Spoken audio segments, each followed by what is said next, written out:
is going to take it to the house, and why not? Bobcats tonight wearing white travel jerseys, gold numerals, black pants, black helmets, and the numerals are on the helmets. Always like that look. It's a good look for high school football players. Blacksburg in their traditional blue and gold, blue shirts, gold numerals, blue helmets with a white stripe down the middle, white pants. They won't stay white very long tonight. And they're getting ready to run through a banner that says "Pounce the Bobcats." Not sure how you do that, but that's the cheerleaders' idea of some spirit there. Well, you know, a Bruins a little bit bigger than a Bobcat. That's right. So, you know, I could see that happening. Okay, I get it now. I needed you to explain that to me. Yeah, I think it might happen tonight. So the Blacksburg Bruins are being introduced now by the public address announcer. So keys, Brad, to tonight, I really believe it's ball control. It's, of course, stay away from the mistakes. Blacksburg's going to try to run the ball, and I think they want to slow down. Radford, I think, should try to run it too, and Blacksburg's, I think, going to key on the run and force them to throw it. Well, I think for Blacksburg, we're going to go right at them. Yeah, we're going to run right at them, and that's how we won the game last year, was running right at them. Now, I do think that we'll see us throw it down the field a little bit as well. Defensively, we've got to be smart. We've got to contain their athletes, but we have to pressure them from inside out because, you know, the Grant kid is tough. I mean, he's tough. And so we can't give up on him just to try to keep consistent pressure on Baylor. So we got to do that. And Baylor's kind of the question mark. This is a quarterback that this team hasn't seen because he's a sophomore. DJ Baylor, very elusive, very fast, 5'6", 135. Listed as a slot receiver and a defensive back in the on the roster, but as we now know, he will be the quarterback tonight because of the injury to Marcus Finley, and so I'm sure Chris Lucas has had his fill watching the films of Mr. Baylor. Oh, absolutely, and you know, Mr. Baylor played last year as a freshman. Oh, he did. Okay. He was very quick, and you know, we just have to maintain our positions and not be heroes. Right. But take care of our positions and contain, play smart, and play good team football, and I think that's what we're going to do tonight. It's interesting. Isaac Johnston, the Blacksburg quarterback, is one of the bigger quarterbacks you're going to see in high school football. He's 6'2" and 208. Looks like a linebacker out there. He's got a good arm, got a funny delivery, kind of a three-quarter delivery, but he had a good night even in the rain last week. He completed a touchdown pass to Ethan Goforth, and also a couple catches by Morgan McCoy that were outstanding. And so Isaac, other than the one turnover, had a good night. Absolutely. You know, Isaac is a good football player. He got his first start as a freshman last game of the season against Christiansburg, and had a productive year last year. And you know, I look for him to have another productive year this year. And every game that he's out there, it's more experience and more control. And I look forward to some nice things out of Isaac tonight. Colton Beck is deep for Blacksburg. He'll be in the middle. Kicking off will be Logan Jesse for Radford.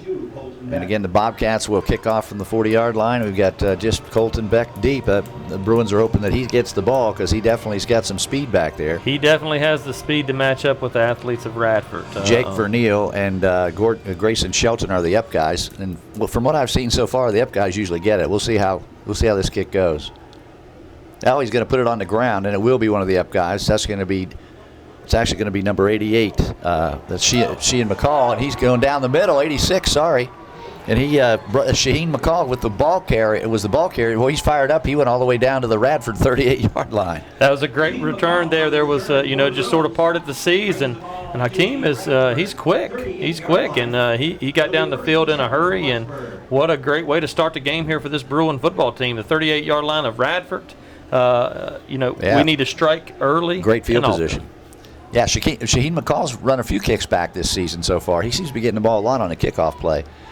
So Blacksburg lines up in the shotgun, and of course it's quick pass out here from Johnston to Morgan McCoy, and boy, they got it going now. Morgan McCoy has one guy to beat. He's heading to the end zone. He's down inside the 10-5. He may score. I believe he did. Touchdown. One play. Morgan McCoy's in the end zone. One play, and I'm going to tell you what set that touchdown up right there. Morgan McCoy is going to get the credit for the touchdown, but he needs to go over and thank Ethan Goforth. Good block. Because Ethan Goforth knocked one of Radford's defenders on the ground, went and got a nose on another one, opened it up, and Morgan did it with his feet right there. One play, one touchdown. That's great. That's what I call a quick start. Wouldn't you say so? That's what we need. That's what we need. Stephen Rupert in for the extra point attempt. Ethan Goforth, the guy who just threw that great block and sprung Morgan McCoy. And Morgan McCoy only needs one block. As fast as he is, he took the sideline and took off. And so, anyway, Goforth's going to hold it.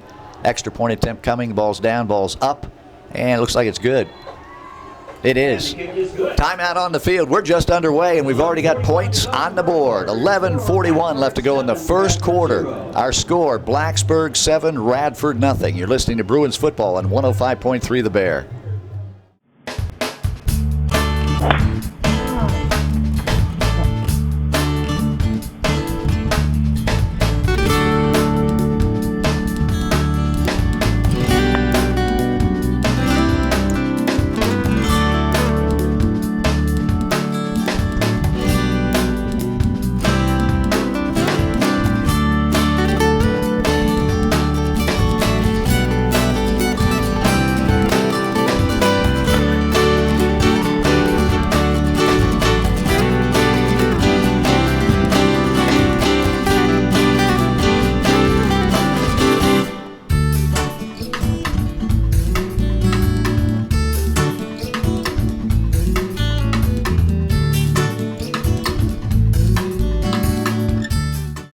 Well, if you draw it up on the blackboard, the coaches would say that is a perfect start.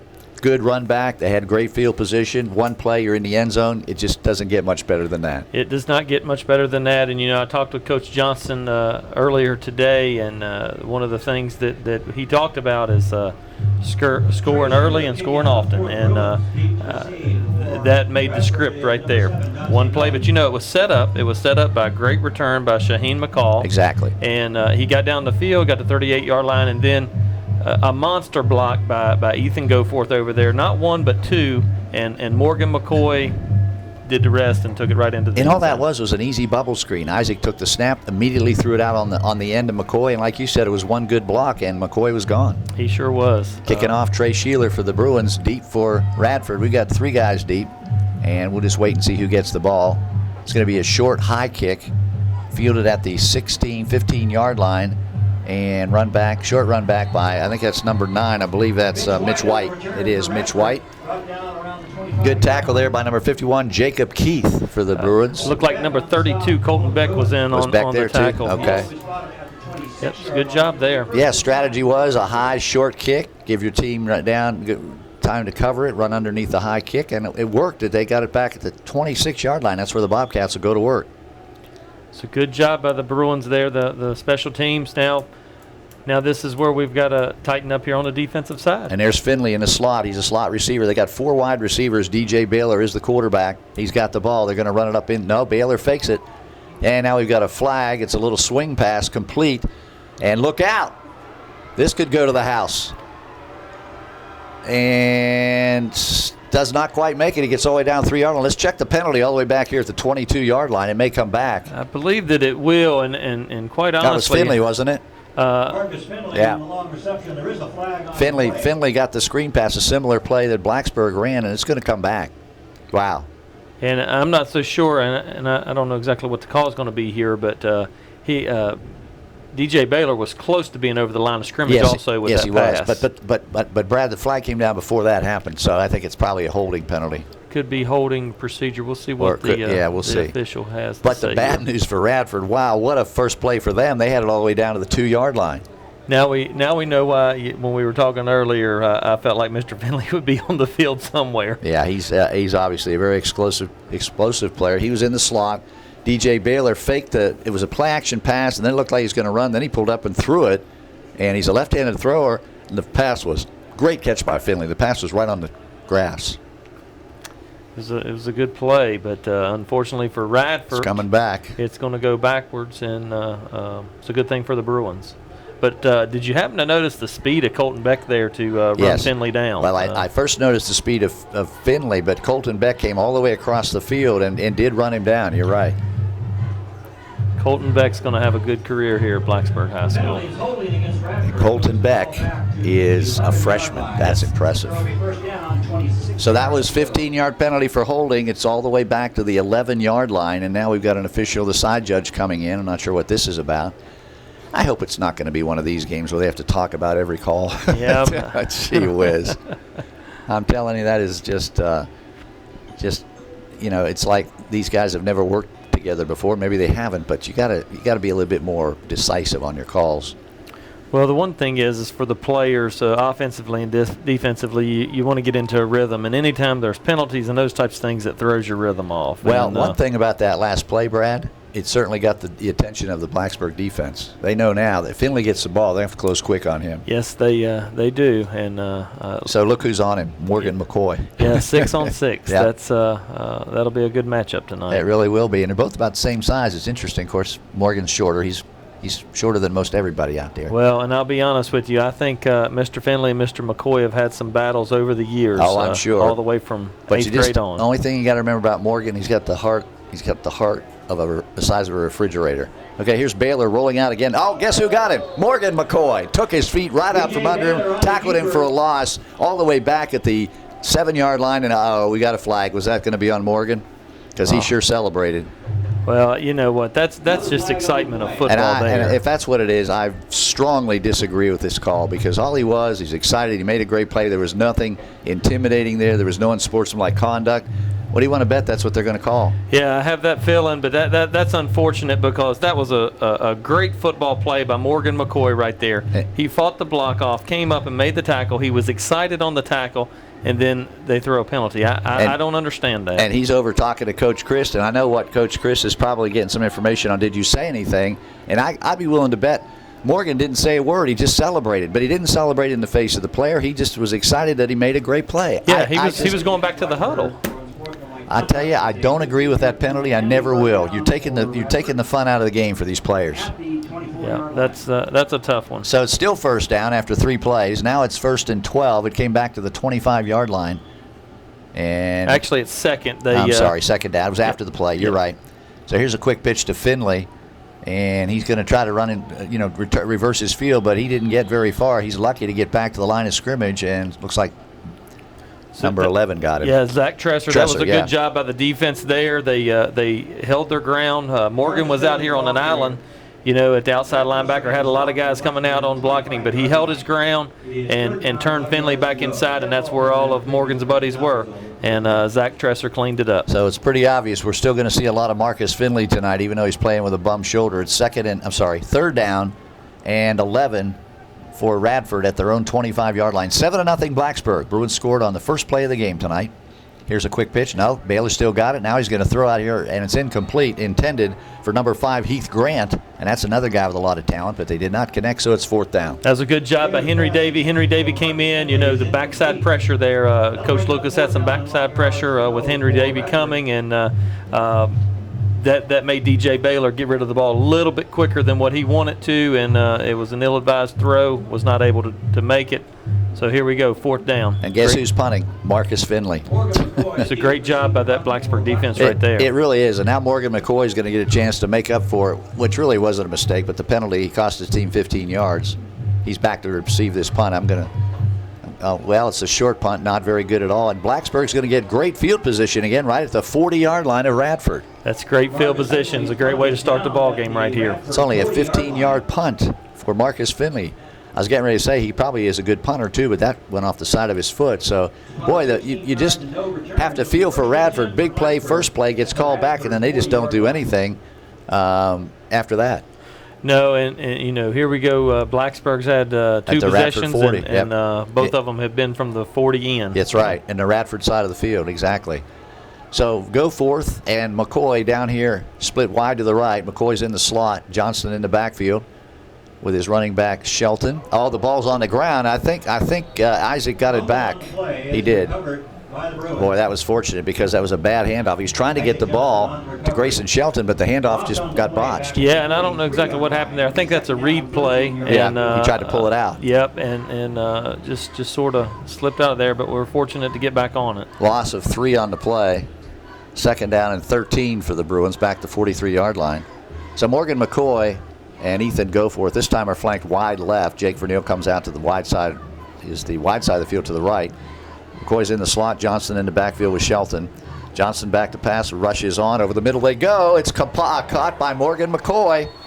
He just doesn't miss, folks. Ball, beautiful over-the-shoulder catch. Nice pass by Johnson all the way down inside the 20-yard line. First down for Blacksburg. That was a great pitch and catch there. Isaac Johnson put it right where he needed to, and Morgan come right up with it. In talking with Coach Johnson earlier today, he felt like that we could throw it down the middle of the field, and by the looks of this, he was correct.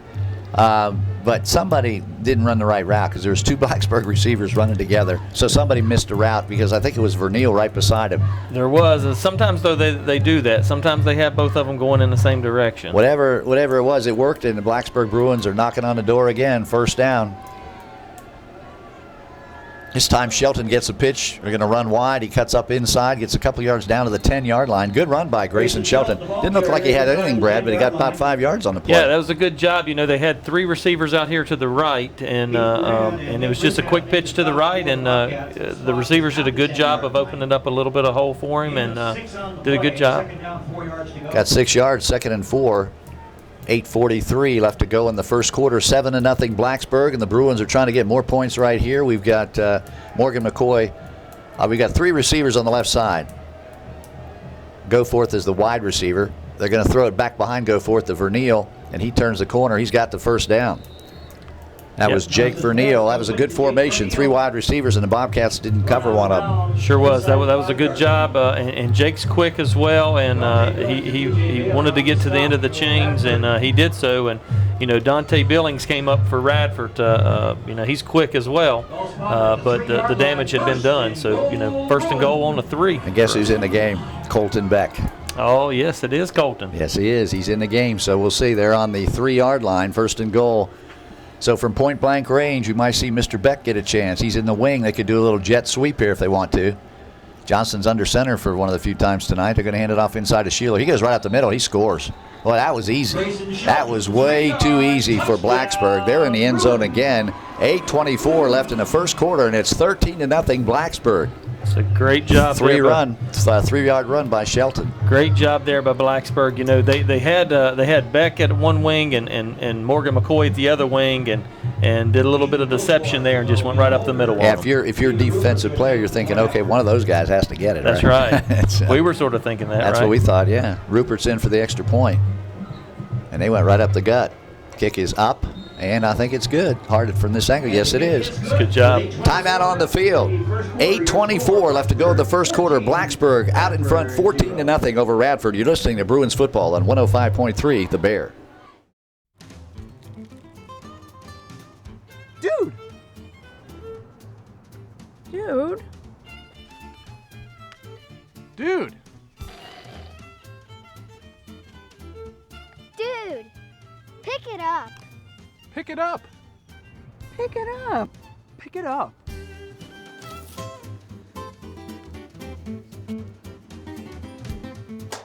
Pick it up, Blacksburg. Bill McShane back with Brad Epperly. One thing we forgot to mention in our pregame show, have not mentioned yet tonight, there's a name that's pretty familiar to Hokie fans. A lot of people in this area know him.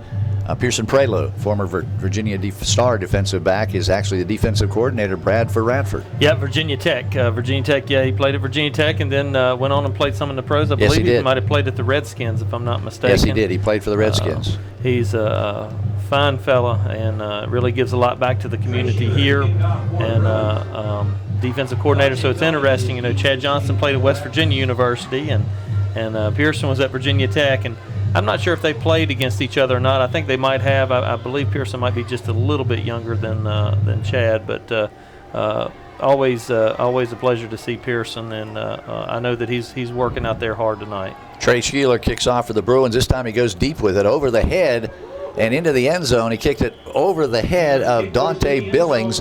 Radford came up thinking they're going to get another short kick. And guess what? Trey Sheeler drilled it into the end zone. That was a great leg right there by Trey, and just shows you what he can do. That was a good hit. So once again, the Bobcats are backed up. They'll start at their 20. We've already seen how good Marcus Finley is, and I'm really impressed so far with young quarterback DJ Baylor. He has good ball handling skills, Brad. He knows how to run the option. He knows how to pull it out and throw it, and he's pretty impressive. He does, and that's what we talked about. It's sheer athletic abilities, and this team's full of them with Radford. So Baylor this time hands off inside. There's a good run, good pickup for That's number 5, Heath Grant, one of the guys that Coach Christ was concerned back. Real good, strong running back. He got about 8 yards on the play. Actually, he got more than that. He got a first down. You know, I was looking in the at the paper today, and Heath is listed in there, and one of the top players in Timesland in rushing as well as receiving. So he's a very important part to this Bobcat offense.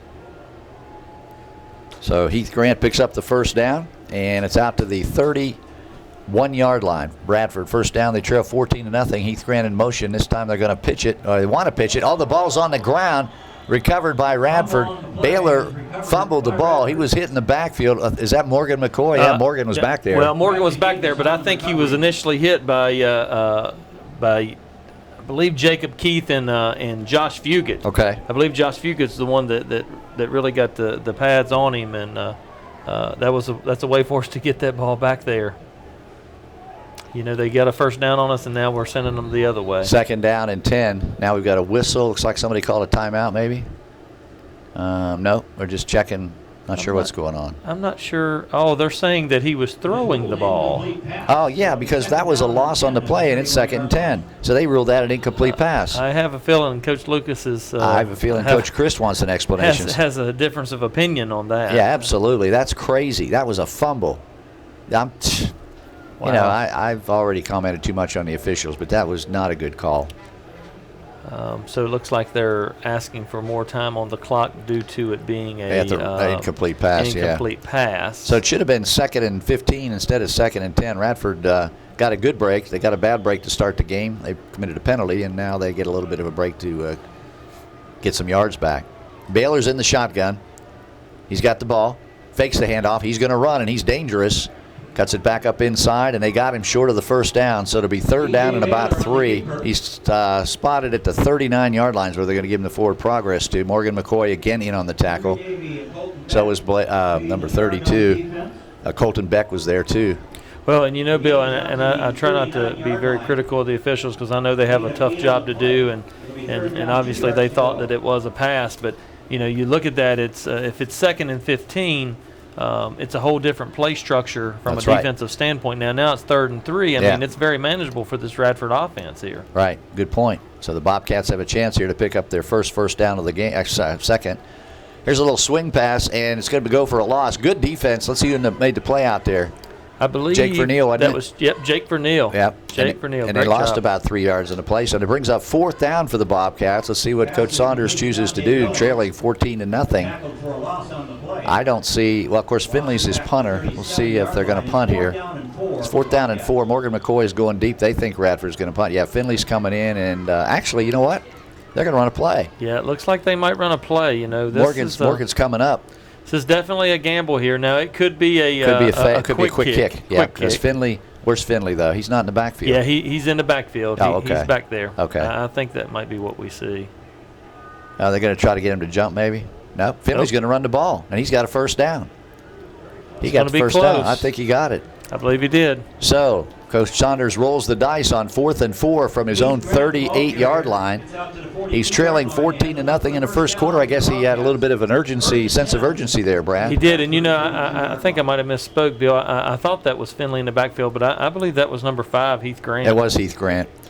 And I just knew that when Finley didn't go back, you know, in regular punt formation and saw Morgan McCoy come up, that they were going to run the ball. That was a big gamble for Coach Saunders. You know, I mean, turning the ball over, that would be 3 times inside the 50. So it's first down at the 42-yard line for Radford, their own 42. They trail 14-0. And now it's Heath Grant with a direct snap, little wildcat formation. Actually, they call it the Wild Bobcat formation, but he took the direct snap. Yeah, that's what their announcer told me, and it didn't work. They lost 4 yards on the play. Grayson Shelton came up to make the play. That was a great job by Grayson Shelton, the outside linebacker there. He was, maintaining the containment, not allowing him to get outside, and that's that outside linebacker's responsibility. They cannot allow them to get outside, push them back into their buddies if you can't make the tackle. But Grayson was able to come up and make the tackle there. So it's going to be 2nd down and 12 for the Bobcats. And this handoff goes inside. I believe that's Finley. Heath Grant again. No, it's Grant. Sorry, Heath Grant. Finley's 6, Grant's number 5. And again, the numbers are like Jason Frederick and Henry what do I want to say, a soft or old gold. They don't really stand out on that white uniform, so it's hard to see them. It is hard to see them, that's for sure. But it brings up 3rd down and 3rd and 8. Yeah. It'd be interesting to see, Brad, if he doesn't pick it up here, if he goes for it again, because he's. Well, see, I guess it depends on how many yards he gets. He's now at his own 44-yard line. Seems like if he went for it before, he'd go for it again. Right. 3rd and 8. And so if that's the case, he'll be happy with 4 or 5 yards on this play. Once again, Baylor's the quarterback, shotgun formation. He's got Finley standing right beside him, a big weapon right there. He's going to roll right. He's going to run. And let's see if he turns the corner. He does not. We've got a penalty flag all the way from the back judge. He's running in, and he puts it down near the play, so we might have a holding or a block in the back. Let's see. That was another good job there by the outside linebacker, Morgan McCoy, of maintaining that containment and cutting him back inside. Now, depending on the penalty, if you're Coach Chris, you're going to have a choice here. It's either going to be 4th down and 5 or 3rd. It's holding on Radford. So I think you got to take him back, Brad, based on the history of Radford here going for it on 4th down. I do. I think so, and I believe Field that's position. what Coach is going to do. Right. So they're going to walk it off. It'll be 3rd down and probably about 17. Well, let's call it. Let's see, about 16 yards to go for Radford after that holding penalty, because the holding penalty was downfield, so it wasn't as bad as it could have been. Now this is the big down for him here. 13-4. 3rd and 15 is what it is. So they got 3 wide receivers to the right side. Baylor's in the backfield with Finley. And let's see what they do on 3rd and 15. Actually, that's Grant who's blocking for him. Now he's going to swing it out here to Finley. And the Blacksburg Bruins are converging on him. That's actually that's number 7, Dante Billings, who caught the ball. Baylor's pass is complete to Dante Billings. He got back to the original line of scrimmage. It's 4th and 10. Now I think Radford's going to punt. That was a good job there. Colton Beck, Jake Vernil, and also Josh Fugit coming all the way from the backside to help on that tackle there. The gain is out to the 43-yard line, where it is 4th down, 9 yards to go. So Marcus Finley back to punt. Morgan McCoy back at his own 25-yard line waiting for the kick. It wasn't very good the first time. Let's see what he does this time. That's better. Morgan won't get it. He's going to let it bounce. Takes a Blacksburg bounce. It's down to the 33-yard line. Again, Blacksburg has decent field position. It is. It's good field position for Blacksburg, and it's first time tonight. 3 minutes to go in the 3 minutes and 29 seconds to go in the first quarter. It's the first time Blacksburg's actually been in their territory. Yeah, and there's only 3:29 left and 14-0. It's a little reminiscent of the East Carolina Virginia Tech game last week, Brad. Well, I tell you, I think that we need. I think if we can go down the field right here on this drive and score, That'd be very difficult. It would be an important. I agree. Well, what you want to do is keep the momentum. Don't let them feel like they're in the game. So look here, you've got Morgan McCoy and Colton Beck at the wing. And Beck's going to get the pitch. He's going to try to turn the corner. If he does, he's got big speed. He can't get loose. They got him. He's still going. They can't get him down. Look at Colton Beck. Yeah, he's tough. I'm telling you right now. And there's a penalty flag, by the way, across the way. Waving it off. Yeah, waving it off. You're right. He waved it off. He wasn't able to get outside there, and that's where Colton can do his damage right now. But you can see. That's the toughest 3 yards I think I've ever seen. Yeah, Colton's strong, and he's going to fight, and that's what he did right there. But still picked up a few yards, but not exactly what he wanted. He wanted to get around that corner. It's pretty apparent what the Blacksburg game plan is. We're going to try to run the ball to set up the pass. They're running the ball effectively, and when you do that, the passes should be open. It's going to be 2nd down and 7 after a tough 3 yards for Colton Beck. Pitch back this time goes to number 16. That's Diego Guerin. No, it looks like that's Jake Vernil right there. Oh, is that Vernil? Yeah, I'm sorry, Vernil. it's 18 Jake Vernil. You're right. I just sit here and looked at the setup right there. Radford is leaving the middle of the field wide open. Yes, they are. I look for us to probably run a little post route here in the middle and try to pick up that first down. No gain on the play. 3rd and 7. Well, it's obviously a passing situation. Johnson will be in the shotgun, and he's got 3 wide receivers and a tight end, so he's got a lot of choices. Shelton's in the backfield with him, and he's got a guy wide open, Vernil, down the middle. And he's going to go. That's Trey Sheeler. Sorry, Sheeler is at the 10-yard line, inside the 10. They get him at the 5. Trey Sheeler, and just exactly, you just barely got it out of your mouth, and they hit it right over the middle, wide open. Right over the middle, yep. Coach Johnson, he had talked earlier today, like I said, that he felt like that that they could take some chances down the middle of the field, and that's exactly what happened. Great pitch and catch there. Good job by Trey Sheeler to get it down the field. Once he got it, he knew where to go. He just went north-south, and the safety had to bring him down first and goal at the 6-yard line for Blacksburg. Ethan Goforth wide to the right. Morgan McCoy in the slot right. Johnson going to hand it inside. Is that Grayson Shelton? Yes, it is. And he's down inside the 5, got to about the 4-yard line. Good hard run there by Grayson. Good hard run there by Grayson, and he's wanting to get in that goal line. So Jake Vernio coming back in the game. Marcus Finley make the stop. It'll be second and goal at the 3-yard line. So it looks like they're down at the 3. Down at the 3-yard line. Okay, you're right. Second and goal from the 3. Johnston will be up under center. Looks like they're going to run the ball again. Shelton's in the backfield. 1:13 left to go in the first quarter. Shelton turns it up inside. He got his jersey. Not much hitting going. A lot of grabbing by Radford. He got down to the 2-yard line where it'll be third and goal from there. Yeah, there was not much of a hole there for Grayson to go through. Looks like Beck's coming into back the game. in, and he, for my money, I don't see how anybody, if they run a little jet sweep, there's nobody going to beat him to the corner. Yeah, I think we'll see see Colton going to the corner. That's good hard running by Grayson Shelton there, though. I mean, he was fighting to get in that end zone, just couldn't quite make it. All right, so it's going to be Colton Beck in the backfield, standing right beside the quarterback, Isaac Johnston, 3 wide receivers. They're going to throw for it. It's going to be intercepted. That's exactly what you didn't want to do. And guess who got it? The quarterback, DJ Baylor. Yep, that was a good pickup by Baylor. He was trying to hit Vernio in the end zone, and Baylor stepped right in front of Jake Vernio.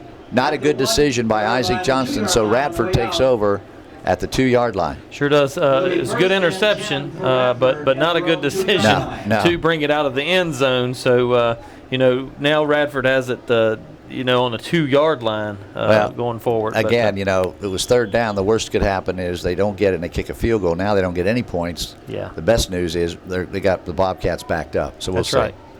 14-0. 26 seconds left to go. And here come the Ducks. About that time of the night. They're just coming right over the field.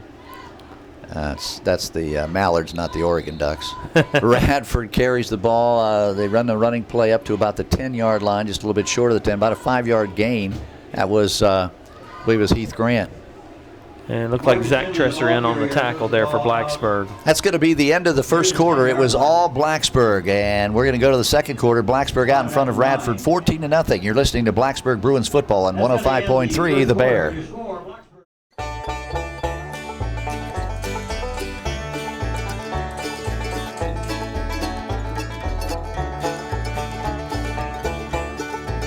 I've been on a number of trips with Joey, and they're always fun and always interesting, and I always say it's an adventure. The scenery, the countryside was just absolutely beautiful, and it was interesting to see the camels, and the Amish food was just delightful, and the desserts and the ice cream was really good. We've gone to plays, we've gone to mystery dine-outs, and so it's always interesting to see something new and different, and maybe some place that you don't even know exists.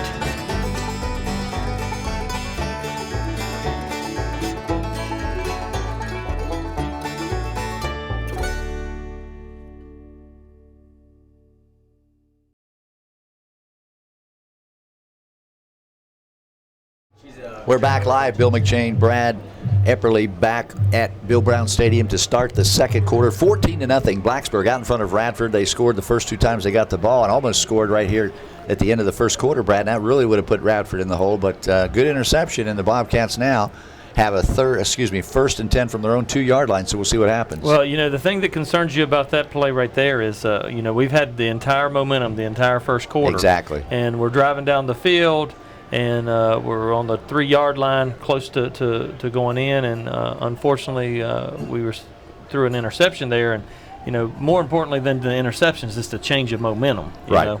So we, our defense has got to come up big here, make a stop so we can get the ball back and go to it.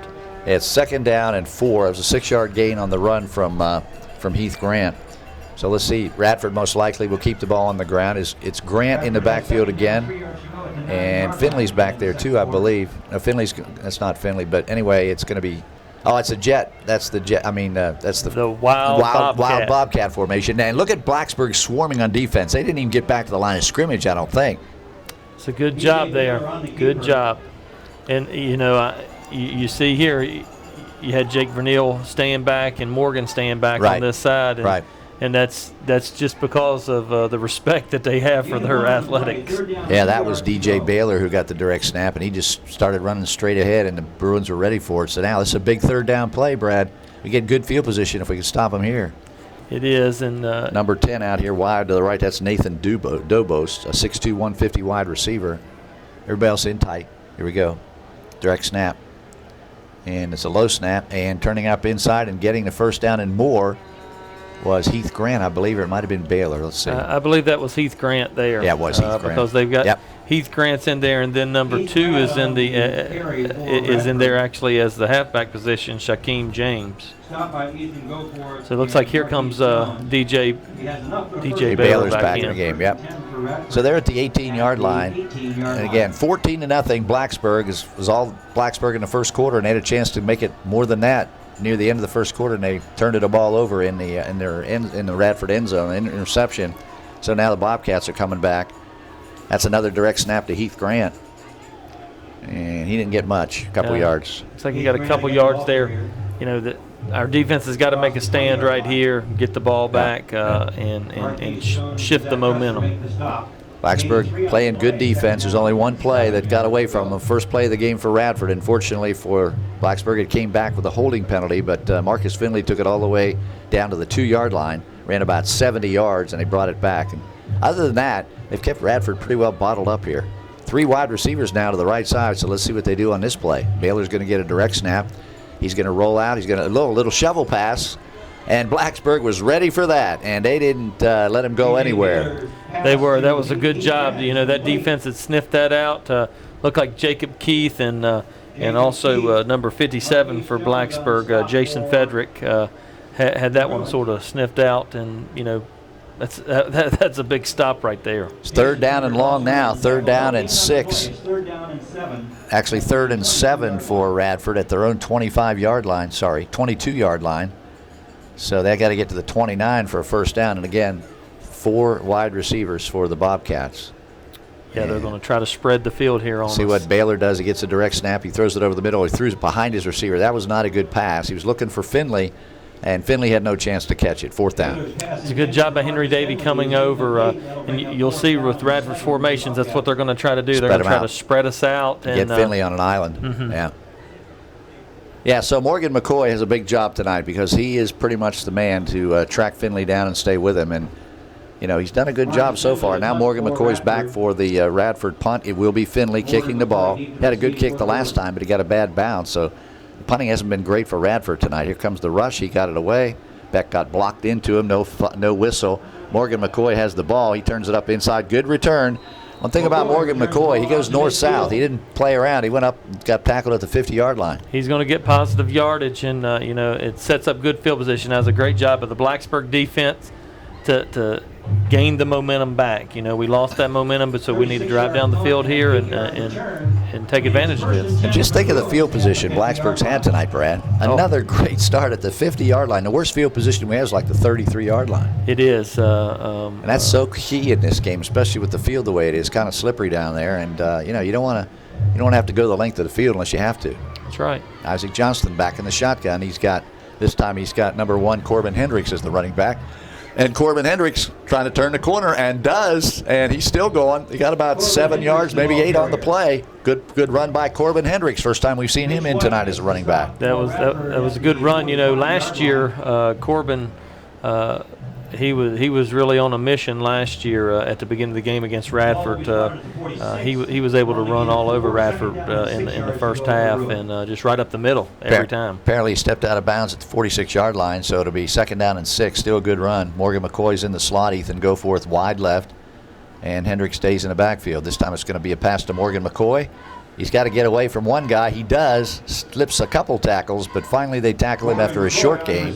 Good job by Morgan to break 2 tackles just to get positive yards on the play. Yep, that's right. So it brings up a 3rd down here. Gain of a yard. Looks like Trey Sheeler's coming in the game, and also number 19 for Blacksburg, Cedric Sizemore. Morgan's out of the game. He's over here at the water cooler. He's been in a lot of plays tonight so far, so he's taking a little bit of a rest. Anyway, it's 3rd down and 6.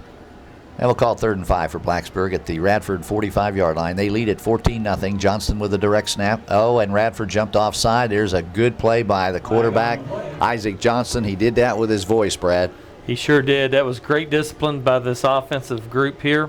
That offensive line stayed put. And, Isaac gave them that hard count. You could just see them practicing in the backyard. His father, the quarterback, used to play at West Virginia. Here's what you do, son, on 3rd down and 5. You get a free first down if you just get the defense to jump. It probably worked on that. That's right. Well, it's all about voice inflection. It worked well for him. Now it brings up, 3rd and inches. Okay, wasn't quite enough. So, yeah, it's 3rd and less than a yard. So it must have been 3rd and 5.5 because they didn't get the first down. But this makes it a lot simpler. Hendricks is going to get the ball, and he does. And he's got the first down and more.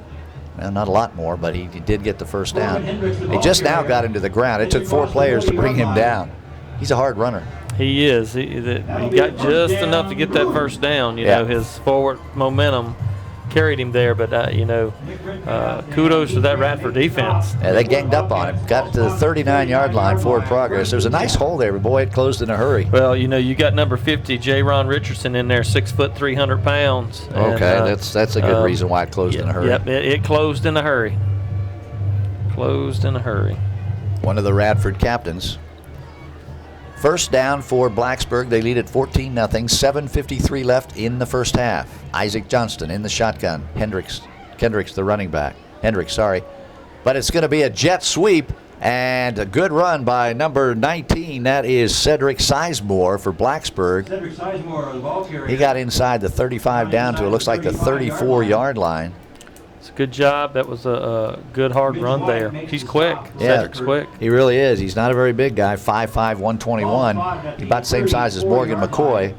But, boy, he showed a lot of speed right there. Morgan weighs a lot more, but they're both the same height. The one nice thing is we're seeing more of Trey Sheeler and Cedric Sizemore coming into the game at the receiver positions.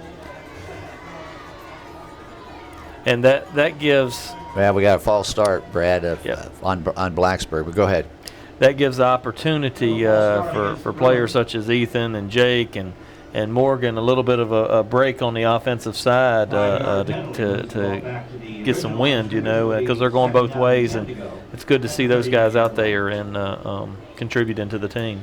Boy, those 5-yard penalties really slow your drive down. It would have been, it was 2nd and 5. Now it's 2nd and 10. So that changes the whole philosophy of the next couple plays. It really does. I mean, it's penalties are harsh on you. Not only does it change your field position, but it just changes the whole aspect of the game. Corbin Hendricks remains in at running back.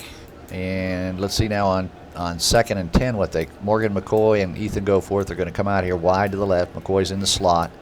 So it'll be Hendricks right beside Isaac Johnston.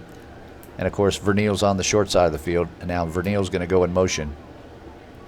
They're going to fake the ball to Hendricks. Play action. They're going to throw it over the middle. And it's Morgan McCoy. Guess who? And he's got the first down. Boy, that guy just does not miss. When the ball is around him, he brings it in. And that was a good pass. And Morgan McCoy had to go high in the air to get it, which he's very good at. And it's a first down all the way down to the 23-yard line. Well, and give credit to Isaac Johnston. Yep. I'm sure he's discouraged because he threw a pick down here at the goal line. Comes back and throws a strike right over the middle, and that's confidence and that's leadership. And but Brad, as well as I do, if you're a quarterback, you got to have a short memory. You do. I heard our quarterback Michael Brewer talk about that at the press conference on Monday. You just can't worry about the mistakes. You got to come back and make a play. Now here's a running play, and another flag comes flying into the backfield. It's probably gonna be another holding penalty. I believe it is. Against Blacksburg. Yeah, that'll move them back a little bit. Well, to tag on to what you say, I coach a youth football team, and one of my important sayings to the players is what's the most important play? The next play. The next one. That's exactly right. And I think that's an important way to go about doing things, in the sports world. The most important one's the next one, Yep, you're right. Bruins are shooting themselves in the foot a little bit here now. couple flags here on this drive. The procedure penalty wasn't too bad, but this holding penalty is serious because it's going to bring the ball all the way out to the 34-yard line. And they were in field goal range, but not so much now. The good news is it's still going to be first down. And I think we're going to get a timeout because Blacksburg's coming over here to the sideline. 20 yards to go for the Bruins. Yep. Timeout on the field. Our score, Blacksburg 14, Radford nothing. You're listening to Bruins football on 105.3 The Bear. Come see what Blacksburg Parks and Recreation can do for you.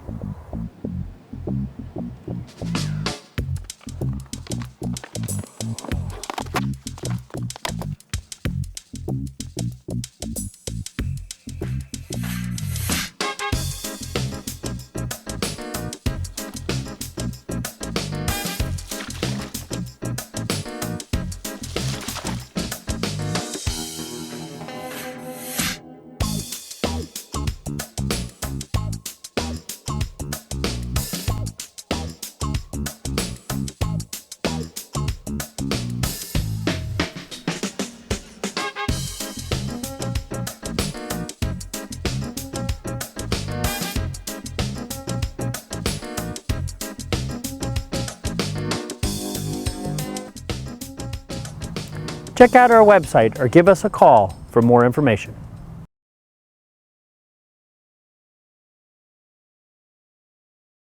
Bill McShane, Brad Epperly back live, Bill Brown Stadium. Nice, cool Friday night. Good night for high school football. Good night so far for the Blacksburg Bruins. They're pitching a shutout. We are only 6 minutes and 16 seconds away from the half, Brad, and it's been all Bruins, but you'd feel a little better if they got some more points right here, wouldn't you? Yeah, I would love for us to be able to find a way to put another touchdown on the board. Well, we're going to have a chance. We got first down and 21 yards to go, so let's see what Morgan McCoy just jumped the snap count, and they caught him. He's out in the space. He's out by himself. It was easy to catch him on that. He just missed the snap count, and that's another 5 yards against the Bruins. Yeah, those are the penalties that we definitely have to clean up a little bit. But if there's anybody who can make up for that, it's Morgan McCoy. You know he's going to make a play, and that'll be forgotten soon enough. So now it's 1st and 26. And finally, Johnson gets the snap. He's going to try to throw for it. The rush is on. They do get him. They do not sack him. I think he got back to the line of scrimmage, but the pressure came from looked like number 75, Nick Ridpath. Nick Ridpath, 75. You're right. Big junior, 6'3", 235. Good defensive lineman there. But the thing is, Brad, Johnson had time. There's nobody open. Yep. That was a coverage sack. That was definitely a coverage sack there. But, still 2nd down, 26. You can't get it all in one play. Now, what you want to do here is get at least 10 or 15 yards, make the 3rd down manageable, or at least, doable. So let's see what they do here. They're going to probably try to throw. Hendricks is back there, though. He's a pretty good runner. Johnson's in the shotgun, and they have the tight end in. So we'll see. Johnson looking to throw, going to throw across here. Oh, it's almost intercepted. Vernillo was the intended receiver, but cutting in front of him was Michael Finley, and he about picked it off. Yeah, Marcus Finley, sorry. Yeah, it looks like he's sort of playing like that spy back there, and he's just floating back in that secondary and playing that spy. Just sort of reading Isaac's eyes and motions, and fortunate we didn't get that one picked off. Yep. Isaac kind of telegraphed that pass. He threw it so hard that Finley just couldn't pull it in, and that was a break. But now on 3rd and 26, I think the goal here is maybe try to get into some kind of field goal range. That's about the best you could do, I would think. We'll see. I'm sorry, a shotgun formation, and once again, Johnson looking to throw. He's going across the middle for McCoy. He's got him, and Morgan's still going. Inside the 20. Johnston's pass complete to Ethan Goforth. You're right, Ethan Goforth. That's exactly right. And it didn't get a first down, but it did exactly what I was just talking about, Brad. It put them in field goal range if that's what they want to do. Yeah, it looks like they're going to look. I see Trey Sheeler coming on. Looks like they're going to attempt a field goal. That was a great catch, and then Goforth picked another 10 yards up with a defensive back on him, just hold him on. He sure did. He is a competitor. This is going to be a 35-yard, 35-yard. I'll get it right. 35-yard field goal attempt. 34 yards. They're going to call it 34, but it's going to be closer to 35. Ball's got enough distance. Let's see if it's good. Yes, it is. Good job. kick. Trey Sheeler gets the field goal, and that's a big score because now it's a three-score game, Brad. 4:49 left to go in the first half. Our score, timeout on the field, our score, Blacksburg 17, Radford nothing. You're listening to Bruins football on 105.3 The Bear.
And we're back live at Bill Brown Stadium. Bill McShane, Brad Epperly. Good night for the Bruins so far. They're now out in front 17-0. They got 14 in the first quarter, and they just translated a long field goal. Actually, they had good field position, and a couple penalties sent them back. But, Brad, they still managed to hang in there and get 3 points. Pretty good job by the Blacksburg offense. Just to be able to pick up some points there, I mean, that 3 points, that field goal is going to be important. Great job by Trey Sheeler, 34-yard field goal. And he had some distance to spare. Sure did. It's not like he just dropped over the crossbar. He could have probably got another 10 yards out of that. You know, it goes back to that last reception and throw Isaac Johnson to Ethan Goforth, and Ethan taking the extra effort to get down there, and he was within 4 yards of the first down, but close enough for us to be able to get in that field goal range. And you could tell Isaac hasn't lost his confidence after an interception and almost another interception so far in the first half. He's still winging it down the field. He is. Same guy kicked the field goals, now kicking off, Trey Sheeler, and it's going to be fielded at the 15-yard line. And let's see, it's Baylor, I think. Oh, the ball's loose, and Blacksburg has it. It was fumbled by Dante Billings. And I believe, let's see who recovered it. It looked like number 31, Joey Hamill, on the recovery. I think you're right. Joey Hamill got it, and boy, oh boy, that could be a real tough blow for Radford to give up another turnover and possibly another score here late in the first half. That's a big time momentum shift right there. If we can go down and score right now, I think that it would be hard for Radford to come back after that. Absolutely. Radford has a chance now to really put Bradford in the hole. We've got McCoy and Goforth out here wide left, Johnson in the backfield. Hendricks is the tailback beside him. Actually, it's Colton Beck. Here's a pass out here on the wing. Oh my, he had Verneal open, he had McCoy open, and he overthrew both of them. Incomplete, 2nd and 10. Yeah, just a little bit over there. He was trying to hit him out in the flats. Boy, they're both open too. I mean, I'm sure he's going to look at the film and kick himself a little bit after that. Yeah. 2nd and 10. But, it's new life. 2nd and 10. Right. So 4:44 left. That stops the clock. And, again, they're already in field goal range for Mr. Sheeler based on what we just saw. But they're not thinking that. They'd love to put it in the end zone right here. Johnson on 2nd and 10 in the backfield. Gets the snap. Looking quickly over here. He's got Verneal. Verneal has a man to beat, and he does. He's out to down to the 20 and is ridden out of bounds by Marcus Finley. And that was a good pickup for the Bruins. Marcus Finley tapped Verneal on the helmet. You can tell Marcus is a good sportsman out there. He just said, you know what, great catch, great run. Yeah, brings up a manageable 3rd down. 3rd down and 6, I believe. Yep, at the 22. I tell you, Bill, if this Bruin team can find a way to get in the end zone right here, this could be important. So Isaac Johnson really lighting up through the air, Brad. He is, but you got Beck over here at the wing. Colton Beck's in motion. Beck's going to get the ball. Jet sweep. He's got blockers out in front of him. He's waiting for his blockers. He turns the corner. He's close to the first down. I don't know if he got it. Yeah, it's close, but I don't think that he got it. I think he's going to come up about a yard short. The mistake the blockers made was they didn't turn up and give him some room. They kept running laterally, and Beck had nowhere to run. It is going to be 3rd down, and what about 3 yards to go? No, it's 4th down. Yeah, it's 4th down. Yeah. It looks like they're going for it. Yeah, that's a good call. I believe I'd go for it right here, 4th and 3. Looks like Timeout. Radford's taking a timeout. Is that right? I think it's Blacksburg. I think they want to think about it here for a second. Okay, Blacksburg took a timeout. You're right. Timeout called by the Bruins. So we'll keep it right here, Brad, because we want to talk a little bit about what's coming up at halftime. We got some college football tomorrow, and we'll be talking about some of the key games in the ACC. Well, and there's some great games tomorrow. Yes, they are. Great games, and Florida State, Clemson, of course. Georgia Tech's in town to play the Hokies. That's a noon kickoff. That's right. Miami, Nebraska, Virginia, BYU, Yep. Oklahoma, West Virginia. There are some And good Virginia's games. all the way out in Salt Lake City for that game, right? That's right. Yeah. Virginia had an impressive win last Yes, they week did. against Louisville. I'll tell you what, Virginia really should have beat UCLA. They look pretty good this year. Yeah, they've got a good football team, and if they win tomorrow, Look out. That's right. That's right. Well, we'll see what happens here. Blacksburg decided, as Brad said, to talk about it because this is a big play, 4th down, and a chance really for them to get in control of this football game. Looks like we're going to kick a field goal, Bill. And that's okay too. Either way, if they went for it and didn't make it, Radford's backed up. If they get points here, that's good too. Trey Sheeler is going to this time try it from the this would be 36-yard attempt. So put the ball down on the 26. Sheeler, we know he's got enough leg. Let's see if he can get another one through the uprights. Oh, it's a fake. He's Ethan wide open. Goforth's going to throw for the Verneal, and he's all the way down inside the 5-yard line. Great call by Blacksburg. Fake field goal, Goforth. We already know he's a good quarterback. And Verneal was wide open. I like it, Bill. That's a great play. Ethan was there and cool as a cucumber. Jake Verneal down and open and got down to, I guess, 3-4 yard line. Well, and that just really, it's a shot of energy for the football team. When you can call a play like that and execute it, they've got to feel really good right now. Sure do. And, I mean, football's a game of inches, but it's also mainly about momentum. 1st and goal at the 4, and guess who's in the game? Colton Beck. Let's see if he gets it. Nope. Johnson's caught in the backfield. Oh, he got away. Isaac's not very fast. He did get away from the initial rush, but he ended up losing a couple yards. Looks like his helmet come off, so he's going to have to come out of the game. Ethan Goforth's going to have to come in at the quarterback position. Well, Ethan's already in the game. Yeah. We just have to switch over to quarterback. Yeah. Isaac's helmet did come off. He's carrying it, and that's an automatic rule. If your helmet comes off, you got to miss one play, so he'll be back in if they don't score on the next play. But Ethan Goforth, we already know he can run this football team. He's very good at the quarterback position. Sure can. And he's back in a shotgun, and he could actually run out of this formation. And he's not going to run. He gave it to, was that Beck or is that it was Beck? Colton Beck. And Beck didn't get in. So looks like he got up to about the 5-yard line, pick up of a yard.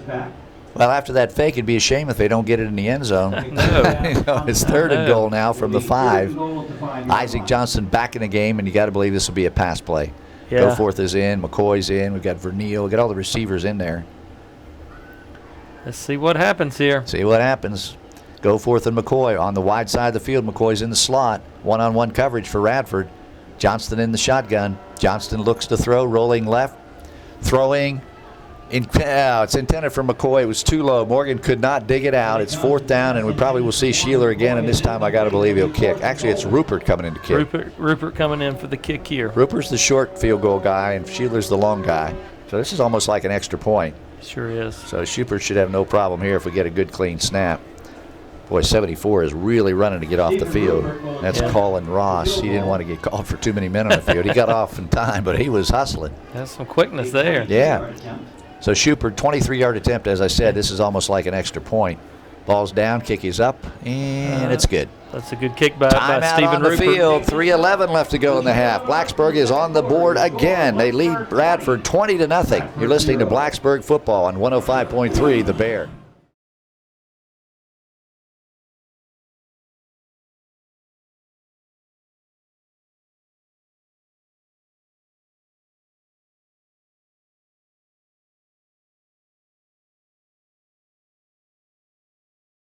And we're back live at Bill Brown Stadium. Good crowd here for both Radford and Blacksburg. The crowd is right now anticipating halftime with 3:11 left to go. I'm sure the hot dog stand will get busy, but it's been a great first half if you're a Bruins fan, and this is probably the best first half they've had in a while, leading 20-0 over Radford. 20-0. That's definitely a statement, and great job offensively, great job defensively, and I'm sure that offensively, Coach Johnson would have liked to the past 2 times gotten in the end zone for a touchdown. But, great job by Trey Sheeler with a 34-yard field goal, and most recently Stephen Rupert with a 15-yard field goal. It's good to be able to have two good field goal kickers on your football team. Speaking of Trey Sheeler, he is now pacing off his steps. He's getting ready to kick off for Blacksburg.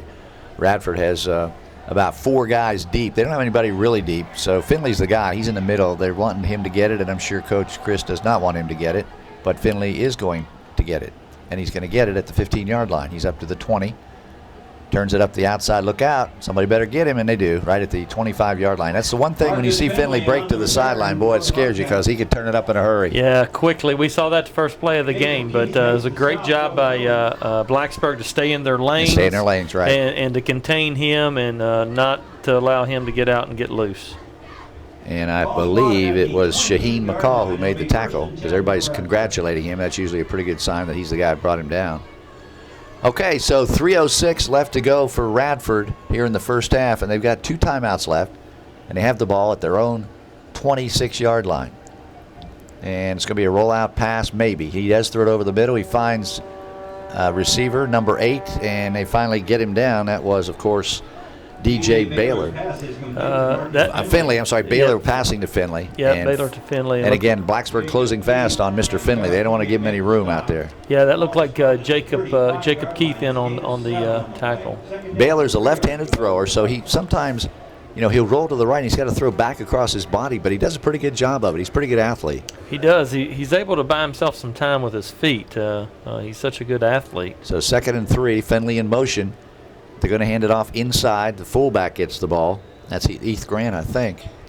Yeah, it's a good job there by by number 62, Marquise Jones, and number 11, Zach Tresser. No, hardly any gain on the play. So it's 3rd down and 3rd down and 2 for Radford. 3rd down, 2 yards to go. It'd be interesting to see if Matthew Saunders, the Radford coach, rolls the dice on 4th down.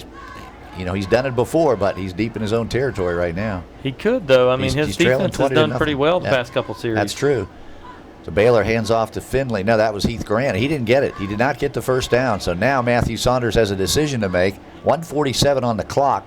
What he may do is let the clock run all the way down. I tell you what, that was a great job by the inside linebacker, Zach Tresser, stepping up and filling the hole right there. Well, it's 4th down and 2 for Radford. And actually, kind of like a long yard. It's about 1.5 yards, so he's definitely going to go for it. So Baylor's got the play from the bench. We've got whistles, and we got somebody calling a timeout. Could be Radford. It looks like somebody's. No, I'm sorry. I saw the referee come in. Yeah, they talked like they were. Yeah, Radford took official timeout. Official timeout. Maybe they want a measurement. I think maybe they're looking at the spot. It can be a measurement. It's not that close. They are looking though, aren't they? Mm-hmm. Yeah, it looks like they're bringing the chains out. Well, you know what? The coach can request this because he wants to see how far he really has to go to get a 1st down. Well, and sometimes they might want just an extra second to develop a play there to talk about a play. Or to let his players catch their breath a little bit. That's right. It's because it's not a 1st down. It's not even close. But they have the right to request a measurement, and that's what they did. So it looks like it's about 1 yard short. Blacksburg has a chance here, Brad, if they come up with a stop to get even more points here before the half. Yep. This is a huge gamble by Coach Saunders and the Radford offense. Yeah, it looks like they've got them packed all in tight. We talked about the many formations. Heath Grant's in the backfield. Baylor will get the direct snap. You'd think he'd be under center for this play, but he's not. And Finley's in the wing position. They're going to give it to Grant. He got the 1st down and more. So I guess Coach Saunders knew what he was doing all the way down to the 45-yard line, Radford 45. So Radford's been going for it on 4th down tonight, and they've been executing pretty well. Yeah, it's 1:18 to go. I mean, they still have time. That's a lot of time on the clock. So now they're going hurry up, no huddle. Baylor's got him up to the line on 1st down. He's got the ball. He's rolling this time to his left, and that's his good side. He's going to throw the ball. Oh, he's got Finley wide open, and Finley's going to score. Nobody will catch him. He got behind the secondary, and Radford puts points on the board with only 1:15 left to go in the first half. That's a mistake by the Radford secondary. Goforth was back there, and so was Shelton, and neither one of them could catch him. No, and Colton Beck was back there. I mean, that was I don't know exactly what happened there. Somehow Finley got behind him. Miscommunication somewhere. So it will be Logan Jesse on for the extra point, I believe. That's number 4. That's Elijah Duncan, I believe. They muddle huddled and they gonna gave go it into for 2, Heath Grant and they for got a it. 2-point conversion. They got a 2-point conversion. They lined up like they're going to kick it, and they quick snapped it and ran it in for 2 points. So they get 8 on the board. That's a big 8 points for Radford right before the first half ends. 1:14 left to go in the first half, and Radford gets on the board, and they get a 2-point conversion. So that's got to make them feel better about themselves. And not only that, Brad, they deferred, and they'll get the ball first in the second half. They will, and you know we've talked before about momentum, and you know many times going into the half, if you're able to score right before half, or as you're coming out of the half, what you do right out of the half, sometimes is indicative of how the game progresses. You know, through the second half. So no question, that was a huge, we'll see huge what score. happens. It looked like Blacksburg had them shut down again, and then they go for it and make it on 4th down. The next play, they go deep with a pass to Finley, and he beats everybody to the end zone. Yeah, and I'm not exactly sure what happened there, but there definitely was some miscommunication in the defensive secondary, because Marcus Finley was probably 15 yards down the field further than any of our secondary, and you know, a player as good as Marcus Finley, we definitely wouldn't normally do that. So Colton Beck's going to be deep for Blacksburg. They love to see him get some running room as fast as he is. Logan Jesse will kick off for Radford. This will be the last time Blacksburg has the ball in a while, because, as I said, Blacksburg will kick off to start the second half. Just 1:14 left to go. Both teams still have 2 timeouts left, so we got a lot of football left here before this half ends, unless Blacksburg decides to run some plays and try to run the clock out and get to the locker room. And this is a left-footed kicker. Jesse moves to the ball. He kicks it high and not too deep. It's going to be fielded at the 15-yard line by Grayson Shelton. He's at the 25. He's at the 30. 35, still going, all the way up to the 39-yard line. Good run back by Grayson Shelton. It's a great run back. You know, that gives you some position there. You know, good field position. 1:07 to go in the quarter, and you know we've been able to strike quick a couple of different times. So don't count us out before the half. Corbin Hendricks is in a running back. Of course, Isaac Johnston's still your quarterback. It's going to be Morgan McCoy and Goforth going up to the top, wide right. McCoy in the slot. Johnston and Hendricks in the backfield, standing right beside each other. Johnson will get the snap. He does. Fakes to Hendricks. Quick pass out here to Verneal. Morgan McCoy blocking for Jake Verneal, and a good job by Morgan McCoy, and Verneal springs it loose down the sideline. I believe he got a first down. He stopped the clock because he went out of bounds with 1 minute left. Yeah, it looks like he's a little short of the first down, but he did his job by getting out of bounds to stop the clock. Picked up 8, 2nd and 2. Gain of 8 on the play. 2nd down, 2 yards to go. Ball spotted at the 47-yard line. Blacksburg at their own 47. They lead the Radford Bobcats 20-8. Great job by Radford to get down the field in a hurry on their last series and get the 2-point conversion on a little bit of a deception play. And now it's going to be Johnston handing off to Corbin Hendricks. He's trying to get the first down. He's not going to make it. He's about a yard short. Still haven't got him down. Finally, the whistle blows. He never did go down. He didn't, but he ran into a brick wall there. It looked like number 50, 50 again on that defensive line. That's that for 300-pounder, right? J. Ron Richardson, 6 foot, 300 pounds. So Blacksburg takes a timeout with 49 seconds left, and again, it's going to be 3rd down and 2, no gain on the play. And we'll keep it right here. This will be a short timeout. Remember, coming up at halftime, we're going to look at some of the key ACC games coming up tomorrow in college football, and we'll recap the scoring. If you're just joining us, Blacksburg jumped out early, 14-0, and then they settled for a couple field goals, and then late in the second quarter, just a few moments ago, Radford scored on 2 plays, a running play and then a pass play, and we saw the talent and the speed of the guy we heard about all week long, number 6, Marcus Finley. And Marcus Finley's only a junior, so he's got 1 more year at Radford. He does, and you know, this Radford team, they're young. Yes, they are. They're young, and you know, we talked in the pregame about the athletes that they have, and you know, we can't make mistakes against a team like this because they'll make us pay, and we saw that right here. So, you know, 49 seconds to go. It'd be great if we could get some points on the board here before the half. Yeah, Blacksburg still has 1 timeout left. Here's a 3rd down play, and they'll use it if they get a first down here. They won't have to. They do get the first down. That's Corbin Hendricks.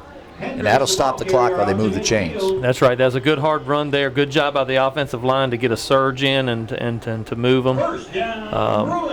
So it looks like that offensive line's getting up there, getting set. Isaac's done made the call. And as soon as the chains are set, the the referee will blow it. Ball's right on the 50-yard line. There we go. Johnston looking to throw across the middle for McCoy. It's incomplete. The ball was low.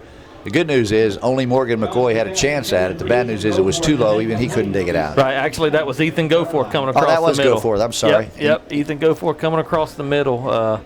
Morgan was on the out. Yep, and, you're right. No, normally that's Morgan going across the middle. That's why it fooled me. Yeah. That's his favorite place to be, and that's a dangerous route for a receiver. But Morgan's so small, it's hard to get a clean shot on him.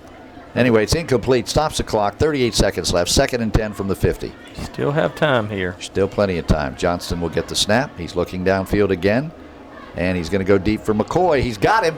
Morgan's got it, and Morgan is out of bounds at the 20, let's see where they mark it, 16-yard line. First down for Blacksburg. Another great play from Morgan McCoy and Isaac Johnston. It's a good job. Got out of bounds, stopped the clock. Looks like what's down to the 17, right? Yeah, 17-yard line's where they marked it. And we still have one timeout remaining, and 32 seconds. Yeah, plenty of time here. And this would really be a backbreaker for Radford if we come back and answer their score right here. It sure would. That would be a change of momentum. See what Johnston does. They've emptied the backfield. Corbin Hendricks is on the wing here on the left side. They got 4 receivers. Look out. He got hit, but he got the ball off. It was behind Morgan McCoy. He almost made the catch anyway, and Johnston took a shot from 24. That was Malcolm Thompson on the blitz. Yeah, he came untouched. And good job by Johnston to get it away. He did. He felt the pressure coming and was able to get rid of it. And, stops the clock. Actually, somebody called timeout. Yeah, Blacksburg called a timeout, and I understand why. I mean, Johnston took a hit. They really need to catch their breath a little bit, kind of decide what they want to do here on 2nd and 10. So it's probably a good timeout by Blacksburg. So really what we're going to see now, the next 2 downs are going to be in the air. Have to be, because we have no timeouts. If they catch it on the field, it's going to be hard to get the clock stopped. You're right. That's right. So, That's right. Blacksburg has some options. They're in field goal range, so you don't want to give that up. You don't want to take a sack. You want to throw it either near the sidelines or in the end zone, so that if you complete the pass, the clock's not going to be a factor. That's right. That's right. So we'll see what happens here. Okay, Hendricks is going to stay in at running back. Corbin Hendricks. He's been in most of the second quarter. He's talking to Isaac Johnston right now. Morgan McCoy is going to go slot right. Ethan Goforth wide right, and Jake Fernillo down here on the short side, out wide receiver on the left side. So 3 options, maybe 4 for Johnston. The tight end's also in the game. Johnston's looking. Oh, he's hit. And that's exactly what you didn't want to do. You take a sack, clock running, 20 seconds left. Blacksburg's out of timeouts. Blacksburg's trying to get up to the line of scrimmage and stop the clock. And the officials got to get it down, ready for play. 12 seconds, clock running. Blacksburg's still not lined up. 9 seconds. They got to clock it. Come on, guys. Isaac Johnston doesn't see the clock. He's taking too long. 5 seconds. This will be the last play of the half. They're just going to throw it in the end zone. They're not going to be able to. He falls down, and that's the end of the half. Well, that was not very good execution for Blacksburg there, Brad. They just didn't manage the clock very well. And Isaac Johnston, I think he kind of lost track of how much time was left. Well, in Isaac's defense, the clock is to his back, though, so he can't see the clock. And so, that's a tough call for a quarterback there in that situation. It's not like at a college stadium where you got clocks at both sides. It was to his back, and it's hard to understand that there. But Radford gained a little momentum right there at the end of that second quarter. Yes, they did. Blacksburg's got to go in. The good thing is we're up by 12 points. Those 2 field goals were important, but we got to get it together here. So that's the end of the first half with the score. Blacksburg 20, Radford 8. You're listening to Blacksburg Bruins football on 105.3 The Bear. So tell me about this picture. Well, it's really just a picture that says beans and rice on it. Because that's really something that I do almost every day except for the weekend. But you got the hearts on there. Yeah, because I love going to beans and rice. Because that's like the best part of my day after school. Do you sometimes wish you could go to beans and rice on the weekends? Yeah, just to have something to do. Mm-hmm. Beans and Rice is an organization that focuses on working with the community that we're helping. It's about community because we work with so many different ages of the community, from the really little kids in Clark Elementary to these kids here at Bell Heath. You having fun? Yeah. A bunch of fun. obviously, if kids aren't getting some sort of academic enrichment, then they lose it. So that, I think that's the biggest thing. I'm done with mine. What did you paint? A smiley face. Kind of looks like you. It gives them something to do after school, rather than getting out of school, getting into trouble, not having anything to do. This keeps them in a safe place, doing academic work. During the school year, we focus on homework time a lot, so we're more of like tutors for them during homework time. So we work with their teachers to make sure they're getting their assignments done and getting their assignments turned in on time. So when you guys first get here, what do? Eat lunch. Eat lunch. Yeah. Then we go to class. But whenever we have we a do field lunch. trip, the We first do thing lunch. we do, we eat breakfast. And with the food, they get, meals for the weekend, because I know some of our kids, their last hot meal would be at school for lunch on Friday, and they wouldn't get another hot meal until Monday. So I think it really helps parents out also, because a lot of the parents that we have here work late into the evenings, so we definitely help them out, giving them childcare basically until they can get home from work. Where it says page 6, I want you to put page 4. So if you guys could say one thing to the people who run Beans and Rice, what would it be? Thanks for helping us, and I love you. Without funding from programs like United Way, Beans and Rice wouldn't be possible. We wouldn't be able to do the kinds of things that we do for our families and for our community. So, thank you.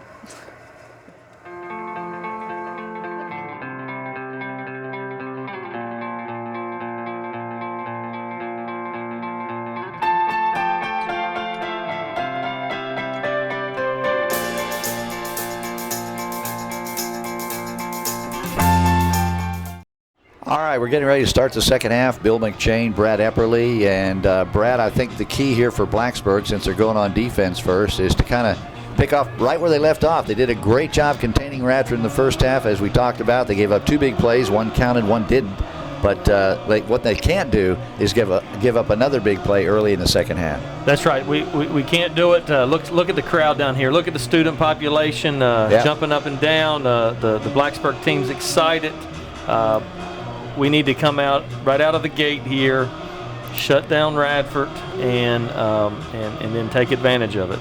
We cannot allow them to make the home run play against us right here starting out in the second half. Marcus Finley, I'm sorry, I want to keep calling him Michael, but Marcus Finley is in the middle, and for Radford, they hope that he gets the ball, and if you're Trey Sheeler, you do not want to kick the ball to Finley. He kicked it right to him the last time, but Blacksburg's done a good job tonight on special teams. They've covered the kicks pretty well. They have. They stayed in their lanes, and they've done a good job on containment, and we just got to make sure that we do that, because all it takes is one play for some of the athletes that they have to break it wide open. See what he does. He's got a deep kick, he's got a short kick, and he's also got to kick a line drive down the center of the field. Let's see which kick he uses this time. We've seen all 3 of them in the first half.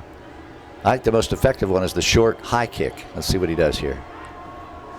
And that's what it is, short high kick. It will be to one of the up receivers, 30-yard line, and they're going to get him down about the 40. Not really a good job of containing the runner there, and he got it all the way up to the 44-yard line. Well, part of the problem there is Trey did not get the ball up high enough right, for the coverage to come down, so the coverage didn't have time to get down there. And if you're going to kick that short kick there, you've got to get a little bit of altitude on it so you give your team an opportunity to get down and cover. You're right, no hang time. That was a mistake. And so they actually spotted at the 43-yard line. Pretty good field position for Radford. One of the things they struggled with in the first half was poor field position, but they're going to start their own 43. DJ Baylor turns around, hands it off to Heath Grant, and he goes right up the middle and got about 3, maybe 4 yards on the play. I tell you what, Heath Grant, he is a hard runner. He's definitely a horse coming through there. He's one of those downhill runners. He's 5'9", 170, but he always seems to fall forward. Very seldom are you going to get him for a loss.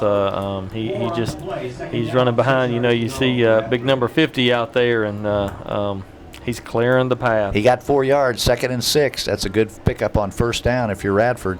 Same formation. Heath Grant stays in the backfield. Finley's on the wing. Finley goes in motion. And it's going to be Heath Grant again, and he is going to be about 2 yards short of a first down, knocked down by Morgan McCoy. It's the same play. It looks like they generally the number 75, the Rid Path, plays the tackle, and also number 50, J. Ron Richardson, play the tackle. But it looks to me like they have loaded both of those guys up over here on the right side, and they're just running right behind them. Brad, this is a big 3rd down and 2 at the 49-yard line of Blacksburg. Time for the Bruins to make a little bit of a stop here, or have a chance to make a stop here, maybe get the ball back. Although, as we've seen, Radford likes to go for it on 4th down. They don't, maybe won't have to worry about it. Looks like Grant picked up the 1st down. He picked it up. Looked like Henry Davey was coming in on the backside blitz, and Coach Lucas guessed right there. He was that's the hole that he went in, but he picked up just enough for that 1st down. This is what we were concerned about, Brad. Radford getting the ball first in the 2nd half, and now they're on the move. 1st down at the Blacksburg 46-yard line. Blacksburg leads at 20-8. But the Bobcats are moving the ball. They picked up a couple 1st downs, and let's see if the Bruins can slow them down here on defense. They've got, let's see what they've got 2 wings. They've got running back. Grant's in the backfield. Baylor looks like they're going to run the ball. Finley's in motion. The left side. Finley's in motion. They're going to fake the pitch. Baylor's going to look to throw. And look at this. Did he throw? He got it away. Is that considered a pass? It's an incomplete pass. I don't know how Baylor got rid of it with number 11, Zach Tresser, all over him. He did a good job of getting rid of it. I tell you what, though, that was a dangerous play. Very dangerous, but it ended up it hit the dirt. It was an underhanded pass, Brad, but it was ruled as a pass, incomplete pass. Yep. I'm sitting here watching, and it appears that wherever number 50 and number 75 are on that offensive line, Radford is coming behind them. Yeah, you're right. Now they split up on this offensive formation. Well, now 2nd and 10, they've got Finley wide to the right, so Finley's in a receiving position now. Baylor's by himself in the backfield. Grant's in the slot, and they gave the ball to Grant, and he's hit behind the line of scrimmage, and he's not going to get back to the line. It's going to be 3rd and 10. Good defense that time. That was a great job by Jacob Keith coming in. I mean, he came in off of that end hot, and was not going to allow him to get loose. Zach Tresser, the linebacker, was also in on the play. And so here's where Blacksburg apparently is going to make a stand. It's going to be 3rd and 10. And it'll be interesting to see what Radford does if they have a 4th and long here, whether they go for it. They've been doing that all game.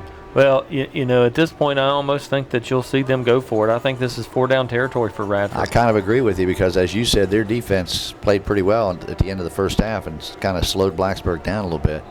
And we're going to have a whistle, and that's going to be a good break for Blacksburg. 5-yard penalty is going to go against Radford for a false start.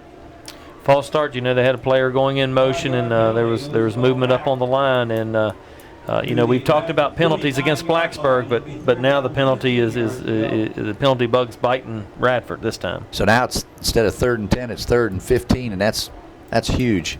Now we're going to have to see if Baylor can pick up the 1st down through the air. He's going to have to pass. He's going to roll to the right, and he's going to throw back across his body. He does. He completes the pass, but it's short of the 1st down, and now we know they're going to go for on 4th down. He completed the pass to number 2, Shaquem James. Baylor's pass is complete. This is going to be 4th and about 2 for Radford at the Blacksburg 39-yard line. It's a good job of Colton Beck coming up and making the tackle prior to the 1st down. This is where we got to get tough. It's actually 4th and 3. I thought it was closer than that, but they got 4th and 3, and this is a chance for Blacksburg to not only stop them but get good field position here. Look over to the left side. 75 and 50 are lined up over there. And we got a motion man. Finley's in motion. They're going to give it to Grant, and he stopped. I don't think he got it. I think we held him. I think they stopped him. And it was Tresser in there to make the play. Who else got up from the pile? Looks like Henry Davey and also Morgan McCoy. You're exactly right, and they did stop him. The ball goes over to Blacksburg on downs. That's a huge stop for the Blacksburg defense. Very big stop, and they ran right behind number 50 and number 75, who I've talked about a lot here in this drive. But a great job by Blacksburg stepping up. Their back bended a little bit, but it didn't break. So now we've got to turn around and make something happen on the offensive side. Good point, Brad. Radford showed that they can move the ball. Blacksburg showed that they can still stop them. And now let's see what the Blacksburg offense does. Again, they're going to stay with Corbin Hendricks in the backfield. Actually, no, he's going to come up and be a wing. And now we've got that's number 14 in motion. He's trying to turn the corner and does. got a few short yards. That's Trey Sheeler on the reverse. Little jet sweep, and for a while looked like he might break free, but it's all he could do to get back to the line of scrimmage. Yeah, there really wasn't a whole lot available there on the outside. They did a really good job of containment there. So 2nd and 10 for the Blacksburg offense. They have it at their own 38-yard line. They lead it 20-8. 8:12 left to go in the third quarter. Bruins are trying to get a little bit more of a lead than they have now because they've already seen how quickly Radford can score. Bobcats have a dangerous, explosive offense. Look out. Pass incomplete, intended for Morgan McCoy, and Johnson took a shot from his blind side. He never saw the rush coming, but he did get the ball out of there, and it's incomplete, and Morgan McCoy is saying he was held on the play, but no flag. Looks like there was some confusion there amongst the receivers. You had three to the right. You had Ethan, Morgan, and Cedric Sizemore, and I believe that Isaac was intending that pass for Cedric Sizemore, but I don't think Cedric thought it was intended for him. Yeah, Morgan McCoy was patting Cedric on the helmet saying it's okay. It looks like Sizemore might have made a mistake on the route. But anyway, it's 3rd down and 9 for Blacksburg. And here's Johnson looking to throw again. Throws deep. He's got Sizemore down here, and it's incomplete. Do we have a flag? No. Boy, that was tough coverage by Dante Billings. It looked like he pushed Sizemore a little bit as the ball was coming down. No flag, Brad. Yeah, that was definitely a close call there. I think maybe the officials looking at it, maybe the ball was out of bounds, just uncatchable. So but, Blacksburg does nothing on that drive. They got maybe a yard out of it, and they're going to be able to hopefully pin back Bobcats back a little bit. Depends on the Ethan Goforth punt here. He's in to punt on 4th down and 9. It's his first punt of the night. Here come the Bobcats, and he got it away, and it's not very good. Off the side of his foot. It's at the 40, actually at the 50, and Radford's going to get great field position. Ethan is hanging his head and now patting his chest saying, my fault. He about missed the ball. It was right off the side of his foot. Yeah, not a good punt. I'm sure Ethan would like to have that one back. That was like a 10-yard punt officially. Yeah. And, now Radford has the ball. It's a great field position. It's a game of two halves. Yeah, and, sure is. And now they've got the field position that Blacksburg had in the first half. They've got it on the 48 moving in, and we've seen them move the ball here this half. So we got to see what transpires here. All right, so we got, once again, Baylor back to pass. Over the middle he goes, through it behind his receiver. He's looking for Finley. Finley was open, but it was a bad pass by Baylor, so it's 2nd and 10 from the 47-yard line of Blacksburg. Looks like Finley's talking to Baylor. I'm sure that's definitely a help for Baylor. Finley's been a quarterback there the past couple years, and so he's sitting there and he's trying to lead him through it. Clock was running. It did not stop on the incomplete pass. They're going to reset it to 7:08, I guess. It's 7:07. 7:17, I believe. Oh, 7:17. That's what it is. Yep, they got it.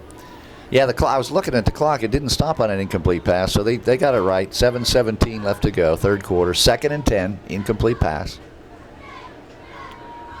Well, and so we'll see what happens here, Brad. Yeah, this is another test for this Blacksburg defense. Once again, Baylor is in the shotgun. And Finley's in motion. And we've got a whistle, another false start, an illegal procedure. And again, with a man in motion, nobody else can move. And that's the second time they've done that. Second time that's happened. And, in both of the formations that's happened, they have split 50 and 75 up on their offensive line. And I don't know if that's caused confusion on their part or what, but that's what's happened. I don't know, but if you're Coach Saunders, that's just got to be driving you crazy to have that kind of stuff happen. That's a real drive killer. Now it's 2nd and 15. And again, another flag. And that may be 2 false starts in a row. What do we got now? Another flag. I cannot tell exactly. We haven't seen this, but Radford's walking back. They're walking backwards. I think it's the same thing.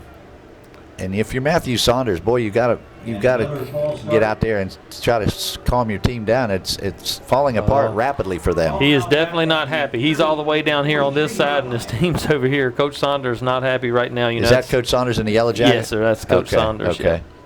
So it's 2nd and almost 20, I guess. Yeah, 2nd and 20. Exactly right. Baylor again, shotgun formation. He's got Heath Grant beside him. Grant's going out on the route.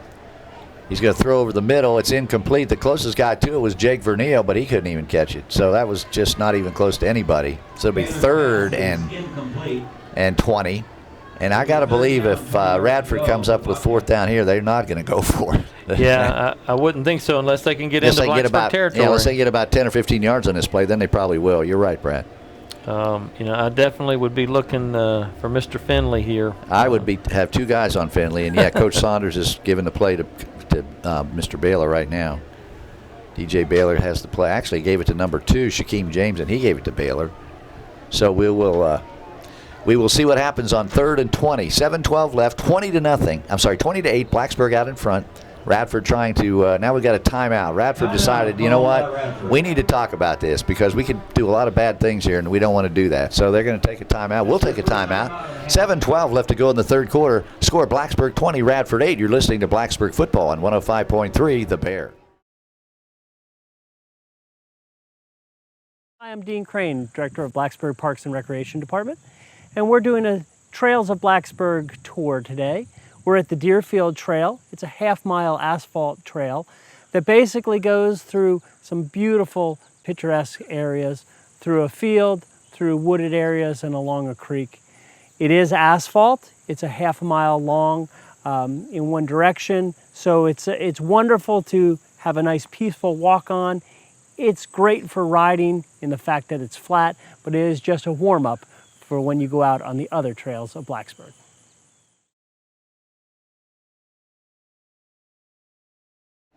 All right, we're back here at Bill Brown Stadium. 7-12 left to go. It is 3rd down and 20. Bobcats took a timeout to talk about it. We're going trips, Brad. 3 receivers out here to the right side and 1 out to the left side. 4 receivers in the pattern here for the quarterback, DJ Baylor. He's back to pass. He's looking downfield. He's throwing deep. We got a flag, and it's going to be, well, there's 2 flags. It's probably going to be interference. Looks like Colton Beck may be called for grabbing a jersey there.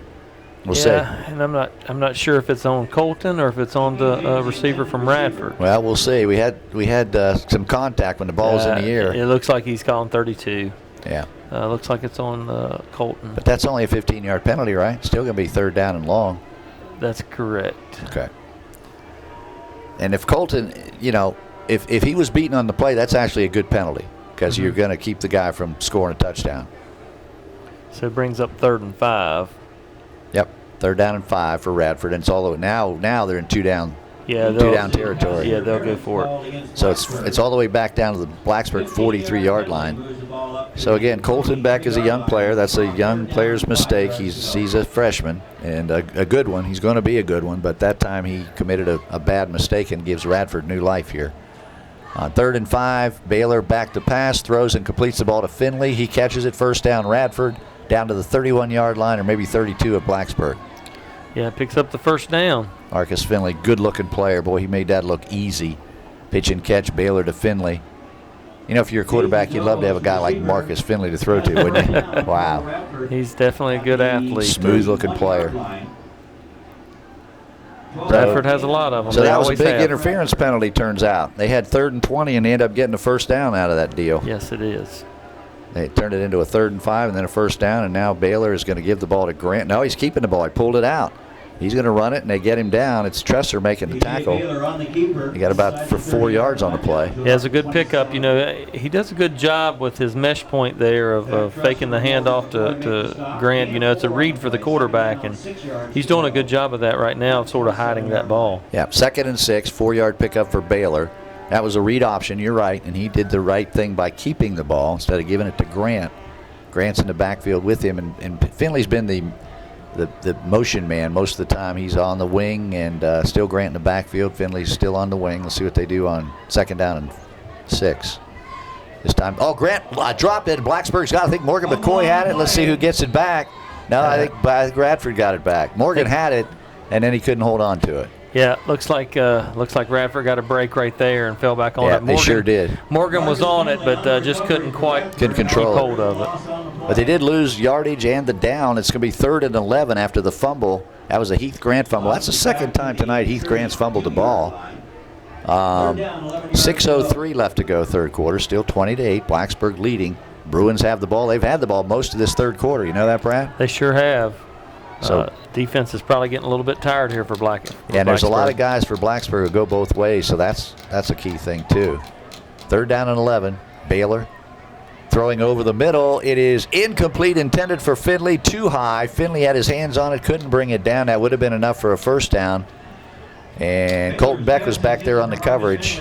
Boy, that was dangerous. Almost a big play for Radford, but it's 4th down, and you got to believe they're going to go for it here, 4th and 11. I believe they will. You know, Colton Beck was there, buddy. He was there. He was able to get away with that one. He almost took a step up, but was able to get away with that, and he might have got a hand on it. I'm not real sure, but Finley had 2 hands on it. Yeah. Just couldn't bring it down. Here we go, 4th and 11. Another good chance for the Blacksburg defense to come up with a big play. 3 receivers for Radford out here to the right side. Baylor's showing pass. He's got the ball. Penalty flag is down. He found Finley, and Finley lateraled it to Grant, and he runs it in for a touchdown. Now let's check the penalty. That's the old hook and ladder play. That's the second week in a row we've seen the hook and ladder play. Yeah, Bill. it worked, but we got a flag, and I think they're going to bring it back. Good for Blacksburg. That looked pretty good, though. I tell you what. That really looked good. Caught it, and he was gone. Yeah, Heath Grant wasted no time getting to the end zone. That's the second Radford touchdown. If this is what we think it is, it's going to be called back.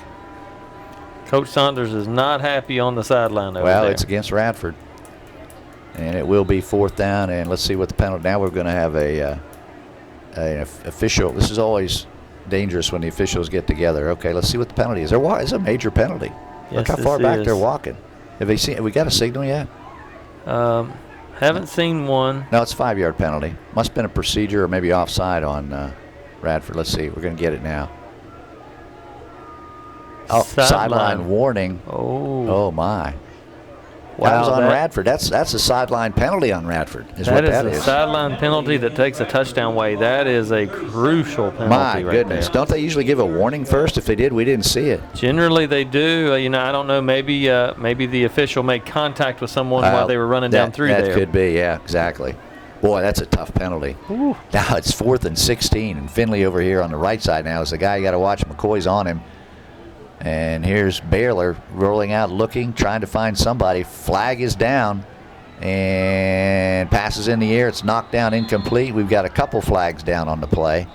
Morgan McCoy hit Baylor after he threw it, but I thought that was a pretty good hit. It's a good job by Colton Beck coming over on the jump ball and knocking it down. We've got 2 flags. Actually, I'm sorry, 1 flag, but let's see. They're talking to Blacksburg, so this is another penalty on Radford, apparently. And if it is, it's Blacksburg's ball, as they'll decline it. Yeah, they're talking to Vernil. Yep. That's a penalty. That's holding on Radford. That's Blacksburg's ball. Wow, what a stop by the defense, right? Great stop. Because Morgan McCoy he hit Baylor after he threw it, and he went like, "Oh, sorry," he didn't want to get a flag, but the flag was holding, so. It all worked out for the Bruins, and they get the ball back. Let's just see where they get it. They get it at their own 37-yard line. Bill, how costly is the sideline penalty over there? Oh, that's huge. That would have put them right back in the football game. There's still one-score game. A lot of penalties for Radford here in the second half that have been really costly. You know, we talked about Blacksburg's penalties in the first half, and Radford has taken over in that penalty box. But we don't know what happened on that sideline. They may have interfered with one of the Blacksburg players. You know, we couldn't really see. But it was very costly. You're right. That was huge. So here's Johnson now up the middle to Hendricks. Corbin Hendricks has been in the game as a running back since the second quarter, pretty much. Yeah, we didn't get much there. We ran right straight into number 50, J. Ron Richardson. We got a yard. Hey, we're not going to make a living doing that. that's 300 pounds of pure beef right there. Well, sometimes though you have to set up. Yeah, you do. Set up the from the run you set up the pass. So we've got the clock moving. That's the main thing. We're still in the third quarter, but it's going to be inside 5 minutes before this play's over. Johnson is up under center, and Hendricks is in the backfield. Looks like another running play. Actually, it's going to be a quick pass. Johnson. Oh, the ball is tipped. Morgan McCoy caught it anyway. Thought it was tipped. No gain though. Johnson's pass is complete to well, you know we've talked about it, and Finley was down there covering, and. Again, no gain. No gain. Actually, might be a loss. It's 3rd and 9. You know we talked about it at the beginning. I mean, it comes down to the line of scrimmage. Who wins the line of scrimmage is who's going to win the ball game. Yeah. And, you know, ever since that first quarter, Radford has really stepped it up on that line of scrimmage. We haven't been able to do a lot against them. You're right. 3rd down and 9 for the Bruins at their own 37-yard line. They just haven't done anything offensively here in the second half. They have not picked up a first down. Johnson's back in the shotgun. Hendricks is back there standing beside him. Johnson back to pass. Here comes the rush. They're going to get him in the backfield. He can't even. I mean, he had no time to even look for receiver. He had Verneal out on a. Actually, he had 19. He had Cedric Sizemore out. He had the tight end McCall out. He couldn't find anybody. It's like a Radford player's down. I can't pick up the number. 50 is there's a 5. I see a 5 is all I can see. No, I don't believe that's him. 50's standing up. No, it's not here. 50, but there's another. Well, we'll see. We don't really know, but Coach Saunders is out there, so there's some concern about his player. We have an official timeout. We'll take a timeout. 4:31 left, third quarter. Score Blacksburg 20, Radford 8. You're listening to Bruins football on 105.3 The Bear. Blacksburg Parks and Recreation has something for everybody.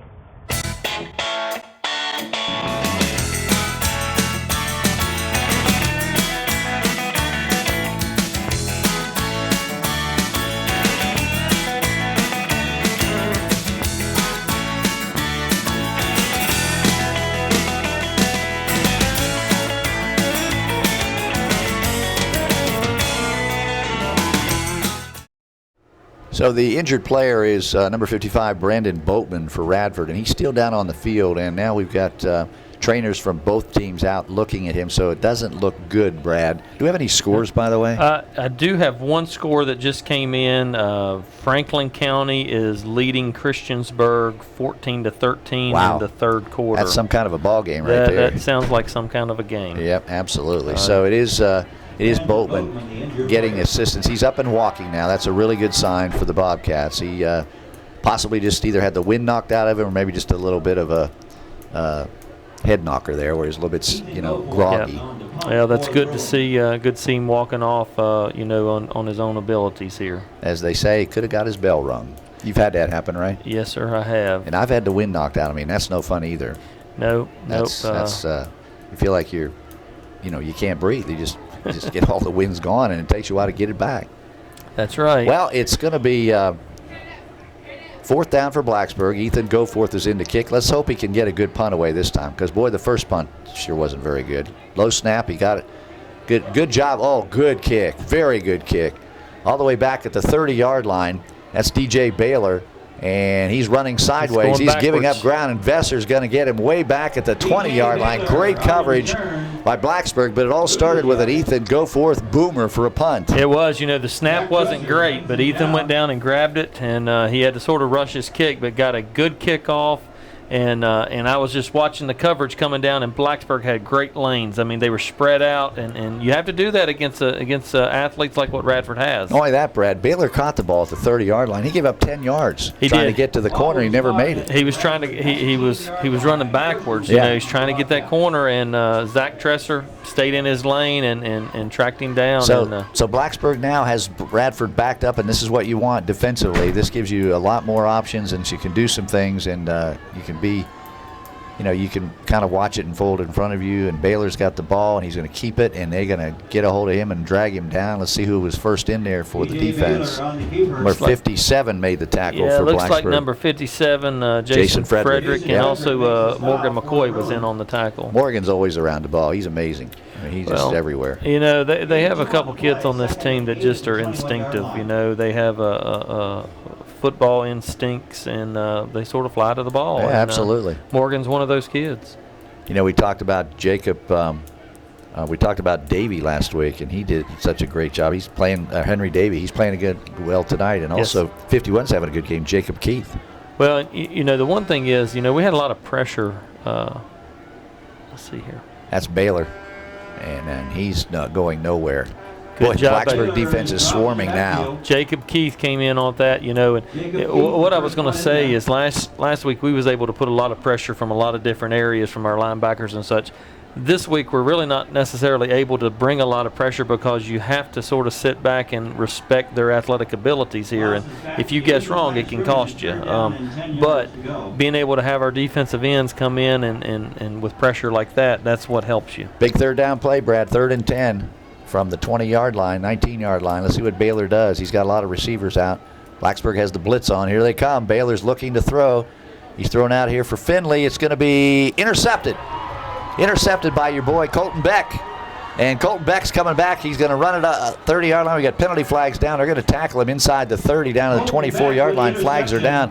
Colton Beck got the tip, and it's Blacksburg football. It's a great job.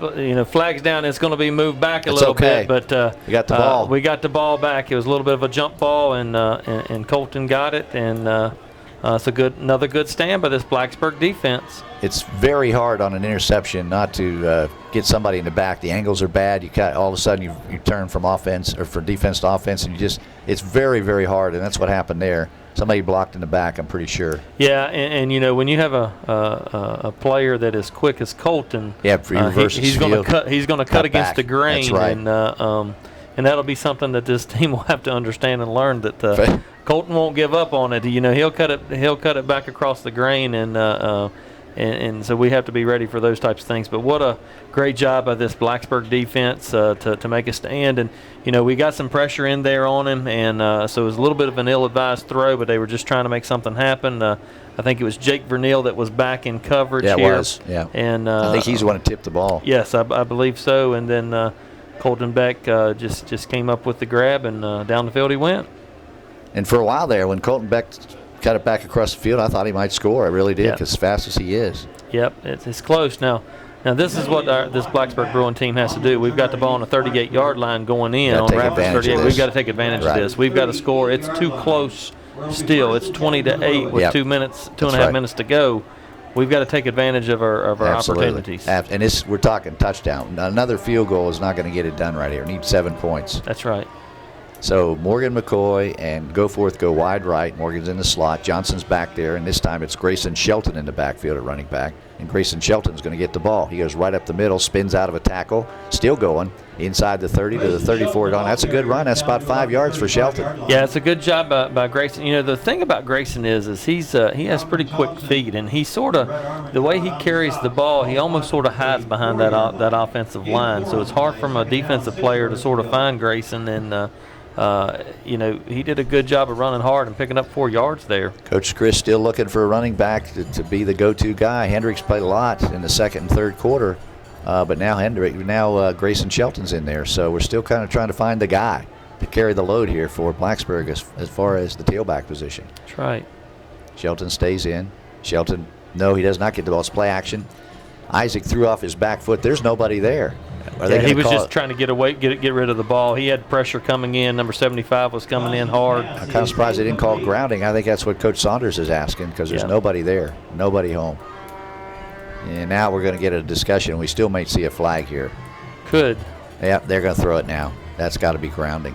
Yeah, there's the flag. Because you're right, Brad. He was simply trying to avoid a sack, and there was just nobody. I mean, there were all white jerseys around that football. No Blacksburg receivers in the vicinity. So that'll be a loss of down as well. Yep. And it's like it's a 5-yard penalty. Yeah. But, in Isaac's defense, I mean, there was not a whole lot he could do. Oh, no. I mean, that's certainly not a bad play on his part. He's been sacked several times tonight. He's taken some pretty good shots tonight. And, yeah, he has. So looks like the umpire, Chuck Morris, walking the ball back. That's actually a 10-yard penalty. Yeah. Well, 15. Is he going 15? 15. How can he do 15? I didn't think that was a 15-yard penalty. I didn't think it was either, but I guess that it is. Intentional grounding is a call. And it's loss of down. It is a 5-yard penalty from the spot of the foul. Oh, it's 5 yards from the spot of the foul. Oh, that's what it is. Okay. Okay, because I didn't. That's the first time I've seen a 15-yard grounding penalty. But when he was back in the pocket, he was already 10 yards, deep from the line of scrimmage. So anyway, it's third. Again, another bad penalty for Blacksburg. Ooh. Third down. Now they're back at the 50-yard line. It's third down and 22 yards to go for the Bruins. Yeah, that's a just tough when we penalty. thought we were going to maybe get some breathing room, it doesn't look like it's going to happen now. Well, the one thing that you do here is, you try to get some positive yardage out of this play. If you don't, in my opinion, you punt and you play the field position game. Yep, I agree. The furthest we can keep their athletes away from the end zone. If we just get about 15 yards here, we'll be in field goal range. That's right. Because Grayson Shelton is kicking well tonight. Here's Vernil in motion.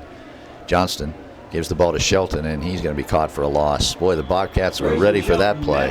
They didn't bite on that jet sweep fake at all. They went right after Shelton, and he never got close to the line of scrimmage. They lost another 5 yards. Yeah, he sure did. Obviously, it's time for Mr. Goforth to put another big punt in the air.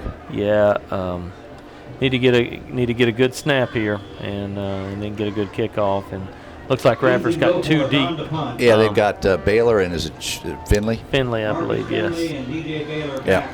Those are your 2 most explosive players. That makes sense. Here's Goforth with a kick. Good snap. Good high kick. Not going to get a return. Not going to get anything but a good bounce, and a good job by Goforth. 28-yard lines where Radford will go to work with 1:13 left in the third quarter. Blacksburg still holding on to a 20-8 lead. That was our halftime score. If you're just joining us, Blacksburg went out to a 20-0 lead. And then Radford scored right at the end of the first half, and a 2-point conversion. That's where we are, 20-8. Yeah, I'm looking over there. It looks like Ethan's a little bit frustrated with that punt, but the thing about that punt, it was high, and they weren't able to return it. And with those, but from where he was, I'm sure he's thinking he can at least get it inside the 20. So he's got high hopes. I mean, he's got high standards. Is what I'm trying to say for himself. So yeah, he's disappointed. Grant with the run, and boy, they knocked him down right away. The Blacksburg defense is tuned in here in the third quarter. They really are, and they're dialed in, buddy. They're doing well. Looks like that was Josh Fugit coming in on the tackle there. And we haven't seen Fugit a running back yet tonight, but there he is on defense. But he's played a lot here at defensive end. The one that I haven't seen a lot here on the defensive end is Corbin Hendricks, and it looks like Josh has taken his spot over there on the defensive end position. I don't even see Corbin down on the sideline. I'm sure he's down there. I just don't see him. And he's right there. Oh, there he is. Right next to Isaac. Okay. Josh is taking advantage of his opportunity here. Second down and long. Baylor with a pump fake, going long for Finley. Too far. Flag is down. They're going to get us for interference again? I think so. Or a holding? It looks like he was trying to get number 10, Nathan Dobos there. Pretty tall target moving. Oh, you're right. It was Dobos. Yep, that's the big, tall, wide receiver we talked about earlier. Let's see what the penalty is. I believe it's going to be against us. Looks like they're talking to the Bobcats. Yeah, but I don't know if it's holding or interference is what I'm trying to figure out, because if it's holding, it'd be only a 5-yard penalty in the first down. We'll see what it is. Still haven't seen a signal. Referee waits till the very last possible minute. They're going to step it off before we see the signal. Come on, guys, give us a signal. It's 15 yards, so it's interference. Interference. It'll be a first down. Yeah, I'm not sure he takes a while to get pass interference. Aren't you supposed to give the signal before you step it on? I thought. I'm just wondering what's going on. All right, so it's first down for Radford. Look here, they got 4 wide here. 43, 4 wide receivers. They got a bunch formation out here to the right. It's going to be a bubble screen. Look at Morgan McCoy. Went through and just disrupted the whole play. It's a great job by that Blacksburg defense. Morgan jumped up through there. And he disrupted the play because it knocked the blockers down, and they basically lost yardage on that play. Good job, and Grayson Shelton came right up to follow and made the tackle. So Bradley Davis is over there getting the play from Coach Saunders. Second down and 11 for Radford at their own 43-yard lines where the ball spotted. And that will be the end of the third quarter. Clock ran out as I was talking, so we're going to go to the fourth and final quarter. Timeout. Score, Blacksburg 20, Radford 8. You're listening to Blacksburg football on 105.3, The Bear. All right, Bill McShane back with Brad Epperly. The fourth and final quarter getting ready to unfold here at Bill Brown Stadium. Kind of a cool, muggy night here in Blacksburg. We had rain earlier. Wasn't supposed to rain today, but it sure as heck did. Did it rain where you were today? In the New River Valley with me, it didn't rain where I was, but I spent some time down in the Roanoke area this afternoon, and it was raining pretty steady down there. I was in Radford most of the day, and it definitely rained in Radford. So, but it's a good night for football. It's a little bit on the cool side. Fans are dressed in their sweatshirts and jackets tonight and hoodies. 61 degrees out there. Is that what it is? Yeah. Okay. 61. So the 12 minutes left to go in the game. It's going to be second down for Radford and 10 from the 43-yard line. Penalty flags are down in Radford. Did Radford line up wrong again? It looks like false start against Radford. How many penalties like that have they had tonight? My they've goodness. had a lot now. Radford's really spreading it out. They had 4 receivers over here to the left side and then 1 to the far side. But Blacksburg's right with them. They got 4 defenders over here. Morgan McCoy, Ethan Goforth. Let's see, it looks like 23 Fugits over here, and Colton Beck's kind of playing safety, so they're ready for it. They're going to fake that, and they're going to go the other way. And we got flag. Wait a minute now. Vernil got the interception. Flag is down, and you got to be kidding me. Let's see what this flag is, because if it's anything, it's offensive interference. Because Finley came back. Vernil made the catch. Vernil's down. He's down. He hit hard. He did hit hard. He came up. He went up in the air to get it and landed on his back. But I want to see what the penalty is. We haven't seen a signal yet, and probably that won't was for a while. just good defense by Vernil there. Absolutely. And Finley came back, and I thought the penalty should be on him, if anything, because it was intended for Finley. So it was a decoy play. They had bunch formation. Right. They had Finley by himself on the other side, 1-on-1 against Vernil, and Vernil made the play. Let's see what they're talking about it now. Vernil, the injured player for Blacksburg. They're calling interference on Blacksburg. Oh. They just walked it off. You believe that? That's a tough one. Man, oh man. That's a tough penalty there. I didn't see that one. That to me was just good football right there. I just can't believe they called that. Dave Christ has to be beside. And look at him. He's out on the field. He's not happy. He cannot believe that call. He's going out there to see if his injured player's okay, but on the way he's talking to the officials. Yeah, on the way he's talking to whoever will listen to him. That's exactly right. Wow, that's unbelievable. Listen, folks, from where Brad and I sit, that was not interference. That was a great play by Jake Vernil, and it cost him 15 yards. Well, glad to see Jake getting up off the grass, and he's jogging off. It looks like maybe Jake might have had just the wind knocked out of him. Yeah, I think so. Coach Chris came, and look at Jake. He's going, "What are you talking about?" He thought it was our ball. Look at him. He's looking at the officials like, I intercepted the ball. What are we doing here? Yeah, see? He's not confused. happy. Look at him. He can't believe the call. He's saying, "What did I do? I went and intercepted the ball. What did I do?" And Coach Chris is now going to talk to him and say, "Look, they called interference on us, but don't worry about it." I'm guessing that's what he's saying. That's what I'd be saying. Because it's a great play. He's disappointed, but you know what? Most important play is the next one. You got to forget about this one and move on. And because it was an injury timeout, Jake's got to come out of the game for one play, so he's on the sideline right now. Looks like Cedric Sizemore's taking his spot. Coach Chris told him to go over and get a drink, and here's Grant on the sweep. Look out! Grant's loose.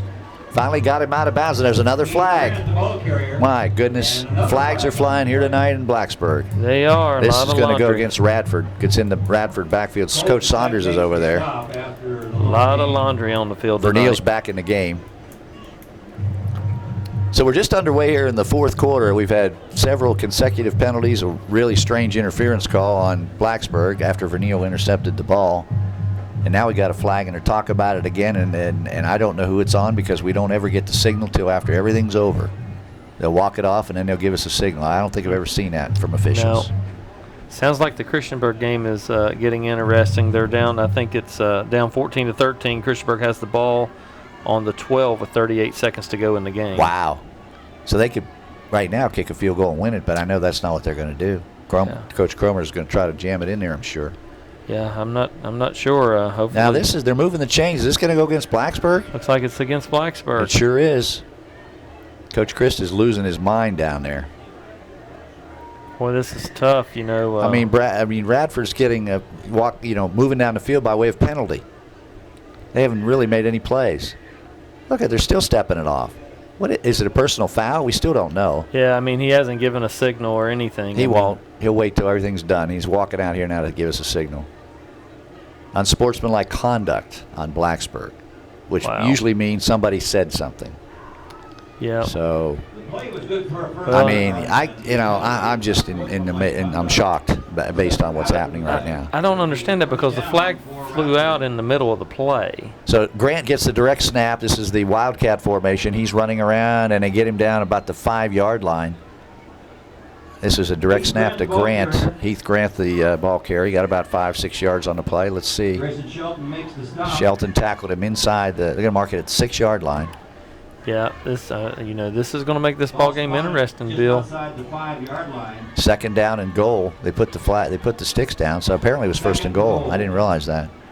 So now it's 2nd and goal from just outside the 5. Actually, it's 1st and goal now, 1st and 5. Oh, that was the first down. Yeah, Okay. yeah. Okay. Correction, that's first down. Goal, Okay. goal. 1st and 5. Wow, this is going to bring Radford right back in business here if they get in the end zone. Baylor got it. Well, that was Grant getting a bad snap. They got Grant in the backfield. Well, they had him, and he got loose. He scored a touchdown. They had him in the backfield. Colton Beck missed him, and he scored. Yep. Wow, that was a pretty good run by Grant. Yeah, actually, that was Baylor, I believe, wasn't it? Wasn't it the quarterback? No, it was Grant. Was it Grant? Yep. Wow. Yep. It was Heath Grant. A direct snap to Heath Grant. So now they could kick an extra point here and it'd be a 5-point game. Logan Jesse is on for the extra point attempt. He's a left-footed kicker. It's 20-14 right now. Blacksburg obviously is going to need some more points. Now we've got a whistle and another false start on Radford.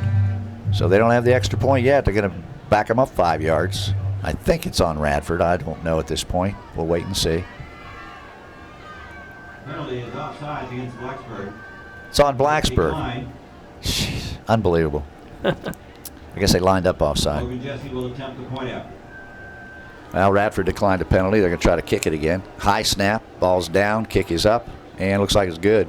Yep, good kick. Kick is good. Timeout on the field. 11 left to go in this game. And we have timeout on the field. Our score, Blacksburg 20, Radford 15. You're listening to Bruins football on 105.3 The Bear.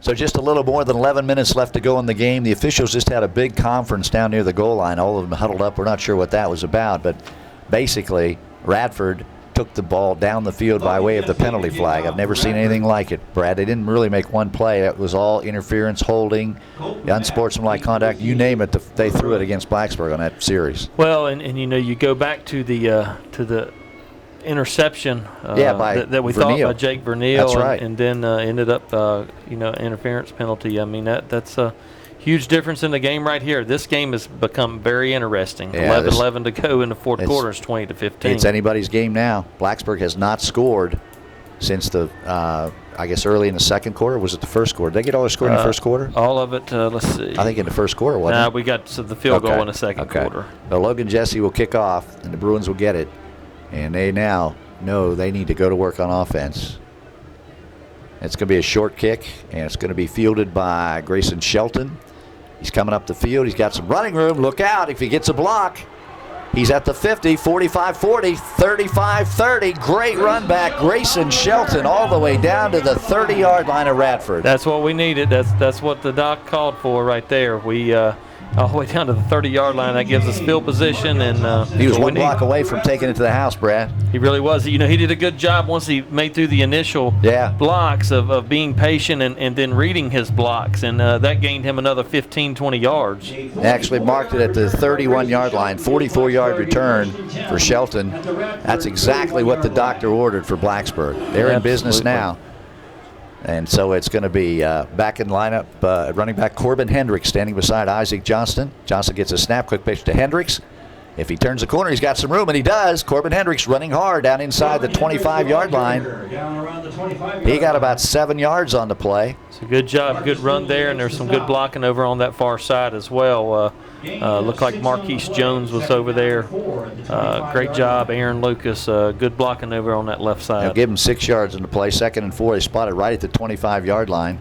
I think Blacksburg just needs to grind, go right at them, stay on the ground, and just run their offense right now. Obviously, they need some points. They got a 5-point lead, but that's very tenuous at this point. Low snap. Good job by Johnson to get out. Hendricks running the right side this time. Turns a corner. 20, 15. Still going. Inside the 10. Corbin Hendricks still going. Did he get the end zone? Yes, he did.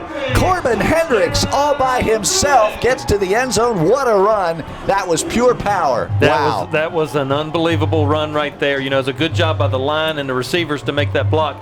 He cut it up in the middle, and once he made it to about the 10-yard line, he decided he wasn't going to be stopped. He wasn't going to be stopped, and you know, that's the type of player Corbin can be when he wants to be. That's a great job right there by number one. Unbelievable run by Corbin Hendricks. That's a highlight reel right there, and Blacksburg has jump back up on top. Extra point attempt coming. Ball's down. The kick is up. Looks like it's good. And it is. Timeout on the field. 10:21 left to go in the game, and Blacksburg back up on Radford. They're now out in front, 27-15. And we'll be back with more. You're listening to the Blacksburg Bruins on 105.3 The Bear. Oh, yeah. I think I'm going to like this place. No one is going to bother me here. Yeah, this is the spot. The kind of spot a nice piece of trash like me could get used to. Yeah, I'm going to be here a while. Hey, where are you going? To the river. Nice. Whoa, what's going on?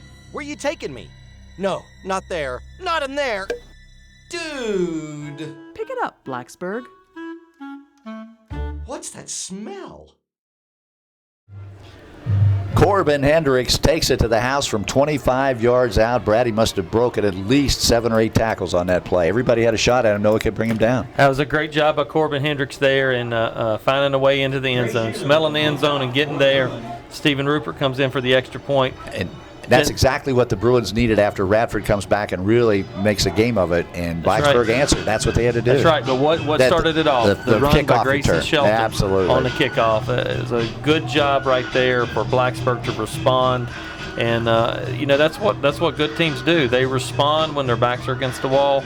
And that's what this Bruin football team did just now. Trey Sheeler's putting the ball on the tee. Let's see where he kicks the ball this time. He's got a lot of choices. The one thing you don't want to do is kick it to Marcus Finley, because he could take it to the house in a hurry. He has shown us tonight the kind of skill he has. And it's too bad he's hurt, because otherwise he'd be their quarterback. I don't know where he's more dangerous. I don't know either. You're right. Sheeler kicks it off. It's going to go to it's going to go in the end zone. Finley can't get it. Another good kickoff by Sheeler in the end zone, automatic touchback. That's a great kick right there. That's what we need. Keep it out of their hands. They got to start on 20. Bill, I just got an update here from Christiansburg. What a game down there. Christiansburg had the ball in a Franklin County 22 with a minute to go. They moved the ball down, got it to the 12 with 38 seconds. Then they had the ball on the 7-yard line because a drop touchdown pass on 3rd down. Had the ball on the 7-yard line, 4th down. They end up kicking a field goal and winning the ball game as time expires, 16-14. And that's at Franklin County, by the way. That's at Franklin County. That's a big win for that Christiansburg team. That's a huge win on the road for Christiansburg. You're right. All right, here's Radford now running their offense. Handoff goes inside. I believe that's Grant, or did Baylor keep it? Has Baylor keeping it? Looks like Baylor keeping it, and looks like game. Zach Tresser and Henry Davey in on the tackle. He got 2 yards, 2nd and 8. 10:08 left to go in the game. Blacksburg out in front, 27-15. So if you're doing the math, that's a 12-point lead. That's a 2-score lead for Blacksburg, and all they have to do now is contain these Bobcats and don't give up a big play, and they should be okay. They gave him 3 yards, 2nd and 7. The ball's right at the 21-yard line. Again, Baylor in the shotgun. He's got Finley in motion, and he's going to give the ball to. Now he faked the Grant. He's going to throw to Finley. Finley caught it, and they get him out of bounds. 1st down for Radford. Good play-action pass. And again, Marcus Finley, the favorite receiver for DJ Baylor. And it's going to be marked out of bounds at the 32-yard line. 1st down, Radford. Stops the clock with 9:38 left to go here in the football game. Yeah, that's a smart play right there. Yeah. It's a good hand. It looked like he bobbled it a little bit, but he was able to pull it in. Trips out here. 3 receivers to the left side for Radford. And one of them's not going to be uncovered. Let's see how Blacksburg handles it. Baylor back to pass. Over the middle he goes. It's intercepted. Intercepted by Tresser. And Blacksburg has it back. Threw it right to Jake Tresser. Or Zach Tresser, excuse me. Wow, that's a big play for Blacksburg's defense. Yeah, and I don't know how you don't see him. 6'9" or 6'5", 190 pounds. I was going to say, if he's 6'9", he's going to be playing for Virginia Tech next year. 6'5", 190 pounds, right into his hands. And good job by Zach Tresser there. Gives this Blacksburg football team great field position. We move in here and get some more points on the board, and I think that'll be the ball game. I think you're right. Baylor is getting consoled by Marcus Finley. I've noticed he talks to a lot of people. Seems like a really good kid. He's patting him on the head saying, don't worry about it, Here's a handoff to, guess who? Hendricks. Well, I was talking about it before, early on in the game about Marcus Finley's leadership. Yeah.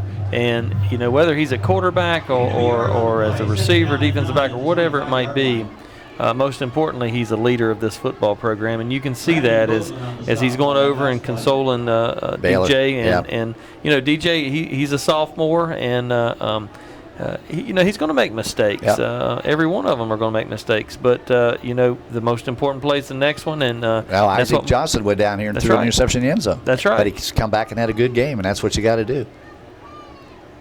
Second down, quick pass out here to Verneal, and it's not Verneal, is it? No, it looks like Cedric Sizemore. It's Cedric Sizemore, yeah. Look at him go. Look at Cedric. He's still not down going. yet. And a flag is down. He's down inside the 15-yard line. They could not get him down, and he's not a big guy. He's only 107. So Sizemore is 121 pounds. Yeah, Brad. he was running hard. The white cap threw the flag, so I'm not exactly sure what the penalty will be. Well, Blacksburg's going back. They're going to throw it against the Bruins again. Actually, no, they're going to. According to Johnson, it's going to go against Radford. I think it was face mask, wasn't it? Oh, okay. I thought I thought I saw a face mask when they're trying to get him down. Let's see. Not sure. Sideline warning against Blacksburg, or are they going to call it on Blacksburg? Face mask against it's them. offsetting penalties, yeah. Still second down. Repeat second down. Wow. So that brings that back. I don't understand why they're calling the sideline penalty without warnings unless we're missing the warnings. Well, you never know. The officials could have talked to both coaches prior to the game and said, listen, there's no warnings. They understand the rivalry from past years of Blacksburg and Radford, and sometimes officials don't give warnings on that. Well, it was offsetting penalties. It was a face mask, but the sideline warning was. I didn't see that. I'm still mystified by the way they're calling that penalty. Here's Hendricks on the run right up the middle, and Corbin again, strong run. And the good news is the clock is running. Yep. It'll be inside 8 minutes when they snap the ball. I guess for me, the thing that I don't understand, which I'm not an official, so I wouldn't understand this, but the white cap, the official, is the one that threw the sideline warning. Yeah, the referee threw. That's right. And usually it's a side judge, right? Sure. Yeah. Yeah. So, you know what, Brad? We need to get an explanation on that because I'm mystified as to how they're calling that penalty, and they called it on both sides. And I understand what you're saying. It's probably to control the sidelines, but you got to warn them first, unless what you said is true. They maybe did it before the game, but we don't know that. Correct. Anyway, it's 3rd down and 5 for Blacksburg. Got away from the game a little bit here. Blacksburg's trying to run for the first down. Corbin Hendricks still going, and they haven't got him down yet, but they got him stopped, and now they're pushing him back. Now we finally get a whistle. I think we might see the field goal unit here. We're up by the field goal would be huge here. Field goal, it makes it a 15-point game. But it would be a long field goal. I don't know. They're right on the edge of, they're going to try a field goal. That's exactly what they're going to do. They're going to bring in Trey Sheeler. And this would be a big 3 points if he can get it. Sure. You're right, because that would give us a 15-point lead. Looks like about a 38 or 39-yard field goal. Yeah, he's going to put it on the 28 to be a 38-yarder. Goforth will hold on the 28-yard line. It's be a 38-yard attempt. It's right in the middle of the field, so he's got a good look at it. And there's absolutely no wind, so that's not a factor. So here we go. Ball's down. Kick is up. Long enough. It's good. Yes. Great kick. Trey Sheeler with another long field goal. And you're right, Brad. That 3 points is huge because now it gives us a 2-touchdown lead. That's right. Against this very good Radford team who's very, very good at coming back, as we've already seen tonight. So big 3 points for the Bruins. And what a run before that from Corbin Hendricks. And the interception was huge from Tresser. Bruins are hitting on all cylinders right now. They sure are. And, we look at it, and we talked about this last year and the year before of how big of a weapon Carson Wise was to opponents. And, sometimes these, the field goal kickers, they're only recognized on the good things they do or the bad things that they do. That's right. I'm going to tell you, the kicking game is a crucial part of football. And if you have a kicker that can make field goals and kicks the way that our field goal kickers have done, Trey Sheeler and Stephen Rupert, that's a weapon. That it really is a weapon. is. Yeah. I mean, you think about it, 9 points, that's 9 points that we've scored off of field goals. I mean, that would drop it down to a 6-point game. Sure would. Absolutely right. Great job, Trey Sheeler. 6:38 on the clock. Blacksburg 30, Radford 15. Blacksburg went out to a 20-0 lead. Bobcats did a great job of coming back with some big plays, and they had 2 touchdowns called back. Think about that, Brad. That's right. So if you put that, it would be 30-29 right now. Wow. I'm telling you. But that's where we are, 30-15, 6.5 minutes left. Sheeler will kick off. And again, Finley is standing in the middle. Trey Sheeler's done a great job on kickoffs, too. We haven't talked a lot about it, but boy, he's been very effective kicking the ball in the end zone from the 40-yard line. And there's another deep kick, although this time it will be returned. And we're not sure who has it, but it's going to be straight up the middle for number 20. Looked like 26. Yeah, I think it's 20. It's 24. Malcolm Thompson on the return. Yeah. Yep. So Finley didn't get a chance to run it back. Thompson did, but it's a good kick still, and it's Radford first down at the 27-yard line, it looks like. Well, 6 minutes to go. Still a lot of time. Left in the ball game. Absolutely. So, you got guys like Finley and the quarterback. Yeah, DJ Baylor. DJ Baylor, yeah. I mean, they got playmakers, no question. They do. And you got Heath Grant. Heath Grant can break it loose anytime. He can take it to the house from anywhere. So look out. This game's not over. Blacksburg's playing a deep safety. Baylor's rolling out, looking to throw, does throw, completes his pass, and right there to tackle him is Morgan McCoy. Good job by Morgan coming up and making the tackle. Tackling a much bigger guy. He was tackling Bradley Davis. Yeah. 6 foot, 200-pound wide receiver. Yeah, and Morgan McCoy, in case you've forgotten, is 5'7", 152. But he plays like he's 6'5", 220. Yeah. Absolutely. He brings it all, that's for sure. Second down and 2 is an 8-yard pickup. Baylor's going to roll to the right this time and throw back across his body. He's left-handed passer. Not going to throw Tresser. Well, Tresser missed the tackle. Baylor still has it, and they get him out of bounds at the 34. Actually lost a couple yards on the play. Yeah, looks like he lost a little bit. And now we got a flag coming in late. Is this another sideline warning? It's on the Radford side. Could be. They were sort of creeping up there on the side. What do we got? We're still waiting. I'm going to talk to the referee because he's going to give us a signal. Well, either way, I mean, that was a good defensive play by Blacksburg, sort of stringing Baylor out. Tresser almost had him, and he sort of slipped away. But it was a good job by Henry Davies staying there and making the tackle. I haven't seen anybody react either way on either team as far as who it's on yet. They're still talking about it. We got 3 officials huddling, and we don't have a signal yet. The referee's not even involved in the discussion. Yeah, the referee's not even involved there. He's coming in now. Now we got 4 officials talking about it. This is never good when they take this long. It's going against Blacksburg. Going against Blacksburg. Is it going to be another 15-yarder? Yes, it is. What is going on? And now Coach Chris is going to get the explanation, and he's not going to be happy about it. Wow. It's all the way down to the 49-yard line. I still haven't seen. No, we're getting it now. Unsportsmanlike conduct on Blacksburg. Wow. That's like 3 or 4 unsportsmanlike penalties on Blacksburg. Yeah, I can't wait to hear about this from Coach Chris because this is crazy. That's just not like a Blacksburg team. No. Now we got, I don't know what's going on now. Baylor's tackled way in the background. Like Josh Fugit came in hard and made a good tackle right there. And look where they spotted the ball. All the way up to the 42-yard line. That's where they marked his forward progress, I guess. But that was a weird play. I mean, the ball was snapped and nobody was even reacting like the play was underway. Well, it looks like some of the officials here are saying that maybe the play was dead. Radford snapped it. I'm telling you, this is one of the worst games as far as officiating I've ever seen in my life. This is crazy. Yeah, just, I guess communication has sort of lacked a little bit. I don't know what's going on, but, generally, it's very uncharacteristic for a Blacksburg football team to have That's what I'm 3 saying. or 4 unsportsmanlike penalties. Yes. Now, they very well could be warranted. I don't know. We don't know sitting up here, we don't know. But we're just looking at the. I know it's very uncharacteristic, and I know that Coach Dave Chris will find out the reason. Now look what they're doing. They put the ball back at the 49-yard line. No play, apparently. There's no play. So they're saying that never happened. That they never put it into play. I guess you and I are dreaming, Brad.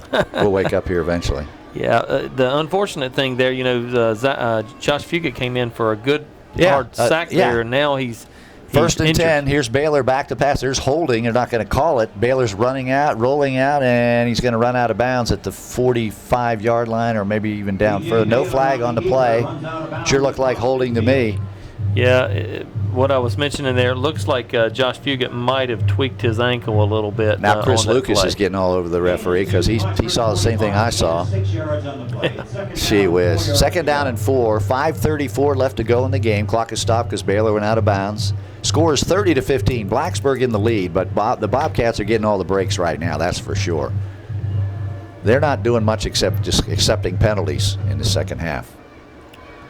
Wow. Baylor on 2nd down gets the ball, direct snap, and he's going to roll on the left side.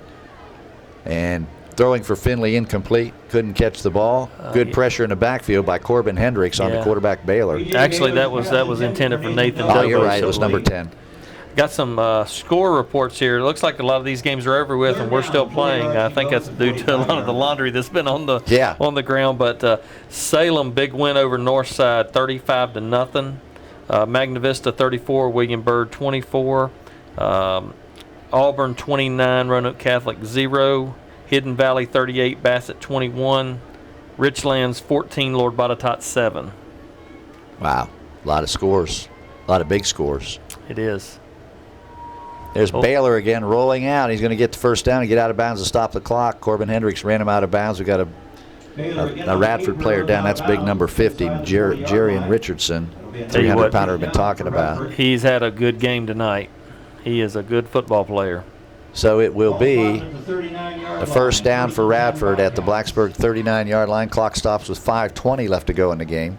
Yeah, that's smart football by DJ Baylor there. He's quick. He's getting to the corner, and he's running out of bounds. Stop the clock. He's back looking to throw, but nobody's open. So, yeah, he's doing the next best thing. He's not only running, but he's getting to the sideline and stopping the clock. Once again, Bobo, the big wide receiver, 6'2", 150, coming out of the left side. And Finley goes in motion across the backfield. Direct snap goes to Baylor. Flag is down immediately. They're going to throw it out here to Finley on the wing. He gets by. No, he doesn't. He got the Goforth is on him and tackled him right at the 30-yard line, but let's check the penalty. It's a good job by Ethan Goforth breaking down there and making sure that he didn't get loose. It's going to go against Radford. They're already walking back. Okay. Well, that's holding on Radford. That's a good break here for Blacksburg. Neil's giving us the signal. Thanks, Jake, because the referee doesn't seem to care.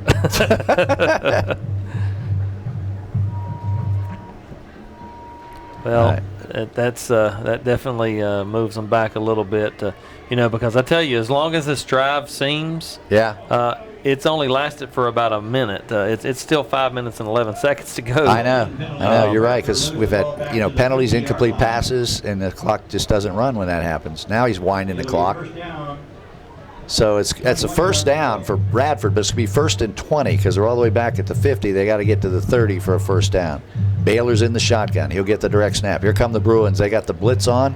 They're going to try to set up a screen, and they do to Grant, but Blacksburg sniffed it out. Good job by the defense. Even though they gave up 9 yards, they still did a nice job of sniffing that screen out. Yeah, Jacob Keith, he held back, and I think after Marquise Jones sort of came through there hard, he realized, it's a screen, and also came back. But a good job by Jacob Keith. That was definitely a good call by Matthew Saunders, the head coach for Radford. He's pacing the sidelines, trying to figure out how to get in the end zone, get his team back in this game. They're 2 scores down, 30-15, Blacksburg leading, 2nd down and 14 from the 42-yard line of Blacksburg. Here's Baylor back to pass again. Here's Hendricks pressuring him. Hendricks hits his arm.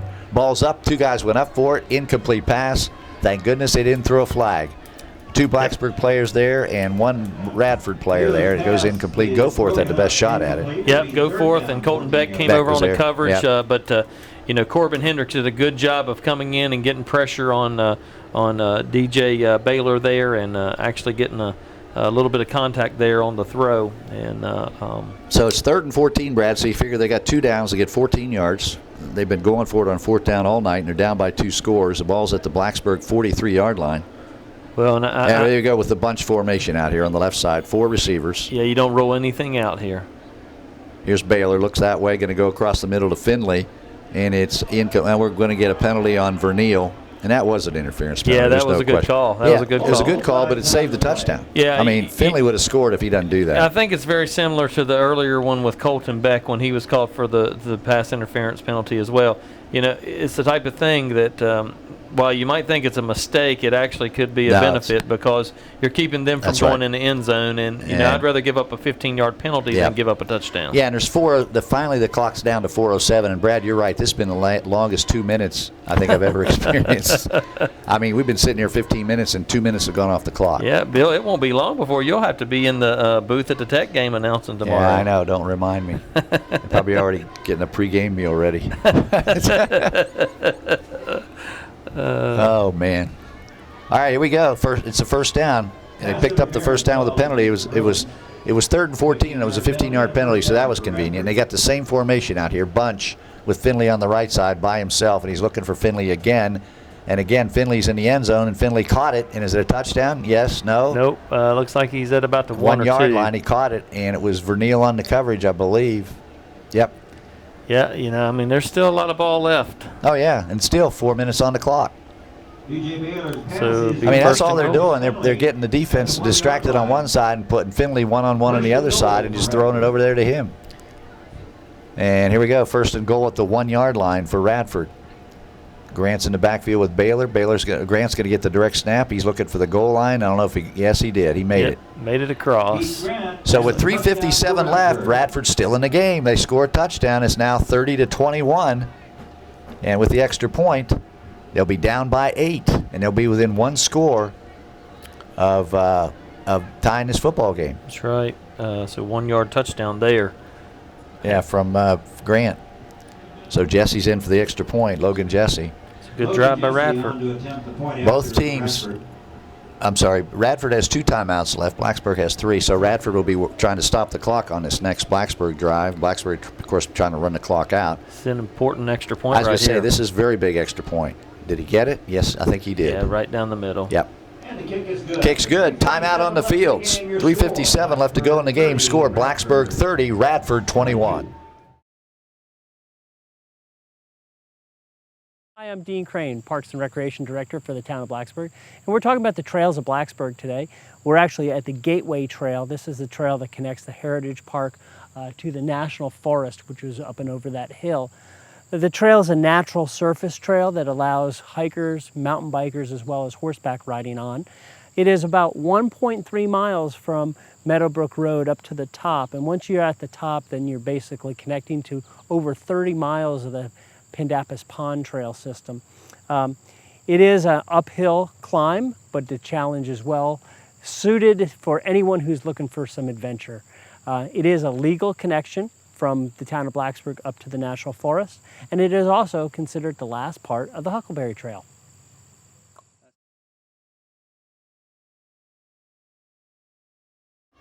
Bill McShane, Brad Epperly back here at Bill Brown Stadium, suddenly quiet on the Blacksburg side of the field. They know they're in a football game. 3:57 left, 8-point lead for Blacksburg. 30-22 is the score. And now we got to figure if Radford might try an onside kick. The Bruins think they're going to do that because they've got all their good hands people up there. They got Morgan McCoy, Goforth, Corbin Hendricks. Also number 31, Joey Hamill's up there. Zach Tresser. Tresser's up there. Yeah, you know, I think that's a smart decision. I mean, they have nobody deep. Well, they have Beck deep, but I don't think Beck's going to see the ball here. Plus, look where they're teeing the ball up over here on the hash mark. He's going to go across the field with it. Well, and you know, the 2 kickoffs two of the kickoffs that they've kicked to us, I mean, we've ran back into their territory. That's true. So it's there's not a big gamble on their part. That's right. Now they're putting Grayson Shelton in the game too. So they got Blacksburg has 10 people up within 10 yards or 15 yards of the kickoff. Here it is, onside.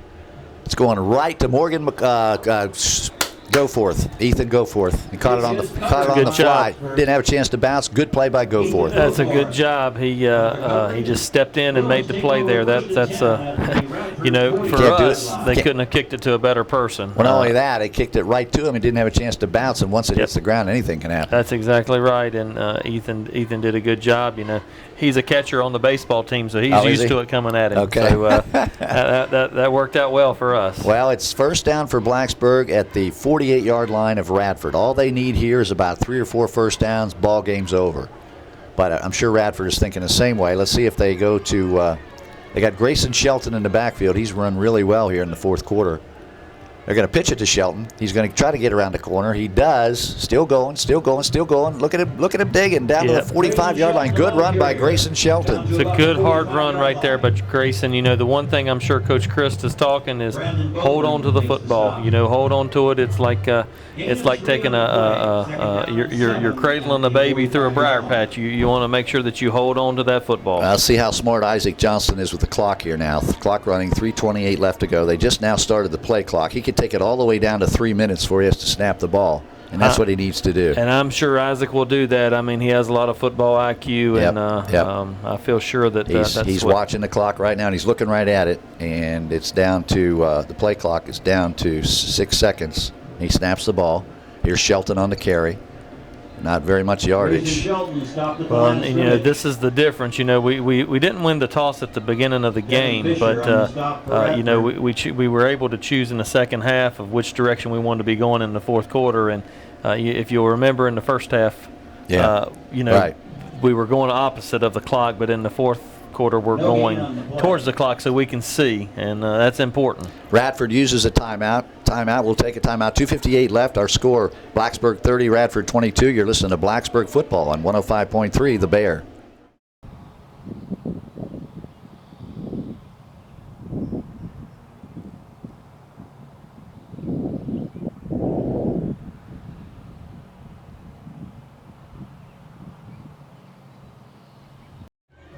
Yeah, it's a very big call for Blacksburg, Coach Christ, and they're out there talking about it. Radford stopped the clock with 3:03 left. It's 3rd down and 7. The ball's at the 45-yard line of Radford. And if the Bruins can get a first down here, Brad, they could pretty much run the clock out because Radford only has one timeout left. We'll see what they call. Isaac Johnson's going to be in the backfield with Corbin Hendricks. Yep, I think Corbin will be in there for extra blocking protection here. Goforth and McCoy flanked wide to the left. McCoy's in the slot. Verneal's down here on the short side. And Johnson's going to throw for it. He's over the middle. It's going to be intercepted. And it's Finley who has the ball. Marcus Finley has the ball. We got flags all over the place. Finley's going to go down the sideline. It won't matter. He's out of bounds. It's going to come back. It's going to be blocking in the back. But Radford's going to get the ball with 2:47 left to go. There are multiple flags on the play. Yeah, that's not a good play by Blacksburg. Kind of threw it up for grabs, didn't he? Yeah, that's going to be that's a tough one. Anytime you turn the ball over to them, but fortunately for us, it looks like there's going to be a penalty against Radford. So hopefully that'll move them back. That'll move them way back. That should be a block in the back or a holding penalty. But Radford's got one timeout and 2:47 on the clock to try to tie to try to tie the game is all they could do. They're 8 points down and send it into overtime. So a lot of football left. We knew that, Brad. We knew that we did. Once That's right. Radford scored, it was going to be a tough time. That's right. Now, while we got a little bit of break in the action and they're calling off the penalties, I do want to give a little bit of good news. The Blacksburg Middle School team won yesterday as the Blacksburg High School JV team. So excellent. 2 good wins by up and coming Blacksburg football players, and so that's good. So hopefully we can pull one out tonight. All right. So Radford has 80 yards to go. They're at the 20-yard line. 2:47 left. One timeout, and Blacksburg certainly knows what they have to do defensively, and they also know who they have to stop. And he's out there on the right side. Marcus Finley trips on this side. This is the formation they've run and been very successful with tonight. And it's going to be Baylor looking for Finley. Throws for him. It's incomplete. Not a good pass for Baylor. Finley dove for it. Stops the clock with 2:43, 2nd and 10. I tell you, Jake Verneal, early on Morgan was matched up with Marcus Finley. The second half it seems as if Jake Verneal has been on his side more frequently than not. And, Jake's done a good job against him. I know he got loose down there, next to the end zone, but he's done a good job. I still think that he made the interception on the one. Well, and ultimately Colton Beck is playing that deep safety spot, so he's the guy that has to, tackle Finley if Finley gets past Verneal. That's right. So here we go, 2nd and 10, same formation, 3 receivers to the left side, Finley by himself on the right side. Baylor looking this way, now he's looking back for Finley. Now he's rolling, now he's throwing over the middle. Incomplete, he had a man open, he had Beck open. I don't know. Grant, he had Grant open, but he got hit, didn't he? He did, but I don't know if you noticed, they had Grayson Shelton up tight against Marcus Finley to try to dislodge him from getting free. It looked like obviously their primary receiver was Marcus Finley. So Grayson came up tight. Jake Verneal was backing off of him, playing sort of a safety protection there. and it knocked Marcus Finley off of his route. DJ Baylor now with 3rd and 10. He's got Finley on the right side again. Vernio, Shelton, and you're right. Shelton's right up tight on him. Baylor's going to roll out this way, looking back, looking. Here comes the pressure, and he's running out of time. He tries to throw it short, incomplete. Looking for number 7, Dante Billings, and Baylor took a shot after he threw the ball, and it's 4th down. There's good sportsmanship there by Blacksburg, Jason Frederick, to help him up. I tell you, DJ Baylor does a great job of just buying time. Yeah. And basically that's what's so hard from a defensive perspective. You're trying to contain him, so then you have to break off to come to him, and then he does that little jump pass to one of the receivers. That's hard to defend. This is the ball game right here. This is it. 4th right and here. 10 at the 20-yard line. Blacksburg makes a stop here. Ball game. 2:29 left. Now they got Grayson Shelton over here on the bunch formation, and Vernil's on an island over there with Finley. Look out, Finley. Baylor's trying to throw. They're after him. He's thrown over here. It's got a completed pass, and it's going to be a 1st down. Radford picked it up on 4th down. He found 24. That is Malcolm Thompson. And again, it was DJ Baylor buying time until somebody broke open. Well, and that's where the leadership from Marcus Finley came up. After the interception that DJ threw, he's got him settled down. Hurry up offense. They're on the line already. They've got 1 timeout left. They're saving it. Here comes Baylor rolling to the right side, looking for Finley. Here comes the rush, and they're going to get him in the backfield. They knocked him down. Good job by number 23. That's Josh Fugit. Josh Fugit came all the way from the backside, and he was not going to be denied. And the clock's running, Brad. Yeah, that's huge. Because if they want to stop it, they're going to have to use their last time out. Not only that, that's got to take something out of Baylor. He's taking some shots, and you can tell he's looking kind of tired out there. Great job by Josh Fugit. I can't praise his play enough tonight. He's done very, very well. 1:53 clock running. 2nd down and 12 for Radford. Here's Baylor. He's going to run the ball right up the middle. It was wide open. They got him down, and that's going to run some time off the clock. I don't know if Coach Saunders wanted to do that. 1:40 clock running. He's still got 1 timeout left. It's going to be 3rd down and about 6 for Radford. Radford's back on the ball. Back on the ball, but Blacksburg's got to be ready here. Clock running. 3rd down, 5 yards to go. Here we go. Baylor waits for the snap. Got it. Here comes the rush. He's faking the throw. He's going to. No, they got him. They got him down back at the 40-yard line. Good defensive play. Let's see who got it. Good job. Looks like Josh Fugit and also Corbin Hendrickson. Josh Fugit and Henry Davey. Henry Davey came up with a big play. It's 4th down and 9. I tell you what, and Josh Radford's Fugit taking their last time out, Brad. And Josh Fugit has this drive right here from a defensive perspective. He has really just come unglued, and just pinned his ears back and is getting after him. Great job there. Boy, on this play, don't you have to knock Michael Finley down at the line of scrimmage? You got to take him out of this play somehow. Well, because that's where they're going. Well, they've done it. Ever since they've put 2 over there on him. They've got 1 right up in his face right as he's coming off. Right. And I noticed when they brought the 4 receivers over here and they left Finley over on the other side. Grayson came over, but Henry Davey from the inside linebacker position went out and got right up in his face and just basically knocking him off of his route. And that's what they need to do again. And then right. Radford looks like a tired football team right now. They came out of that break with talking to the coach, and they were just walking really slow. And they know this is it. Both teams know this is it. They've got Enter Sandman going. Yeah, they do. And the crowd and the students are jumping around. The sidelines jumping for Blacksburg. They know this is the game right here. 4th down and 9. 4th and 8. Baylor's in the backfield. Finley's on the right side by himself. Trips to the left side. Baylor got a high snap, a bad snap, but he's got it. Now he's going to throw, and they got a 1st down. Unbelievable. And they got it to the big guy, Nathan Dobos. Down inside the 50-yard line. Morgan McCoy was on the coverage. A minute 8 left to go. He sort of slid through the open area there, and that's what you tell receivers to do, find the open area. But DJ Baylor's amazing finding people open and buying time back there. Yep, he's doing a great job. Everybody knows they're going to throw the ball, and they can't seem to stop him. And that's 2 4th downs they've picked up on this drive. And still a minute left in the game. Ball's at the Blacksburg 47-yard line, 1st down. Baylor hands off to Grant. They hit him and get him down. That's a risky play for Coach Saunders because the clock's going to run. They can't stop it. No timeouts. Blacksburg's trying to get up, Radford's trying to get up on the ball, and the Bruins are trying to. Grant's the last guy up off the pile, so they can't say anything about stalling here. It's going to be first down. Now that Baylor clocks it. He basically threw the ball on the ground to stop the clock. Yeah, I don't understand that play call, to be honest with you, Bill. I mean, you're out of timeout. And now it's 3rd down and 9. You lost it down. That ended up costing you probably about 15 to 20 seconds. Here comes Sandman again. Yeah. They're going to wear that out, aren't they? They trying to get the crowd into the game. Yeah, everybody's jumping around, and it's 3rd down and 9. Ball's at the 47-yard line of Blacksburg, and the Bobcats are trying desperately to keep this thing going, and they've already converted 2 4th downs. How many more times can they do it? Wow. 3rd and 9. Baylor's back there. He's got the snap. He's going to roll right. And here comes Hendricks on the rush. Hendricks, the ball's in the air. It's going to be caught. Finley's got it. Should have been intercepted, but I think somebody fell down for Blacksburg, and Baylor's down. He got hit by Hendricks big time. He did. He did. He took a shot, but I tell you what, give the young man credit. DJ Baylor credit. Yeah. He held in there strong and delivered that throw, and Marcus Finley with the catch down there.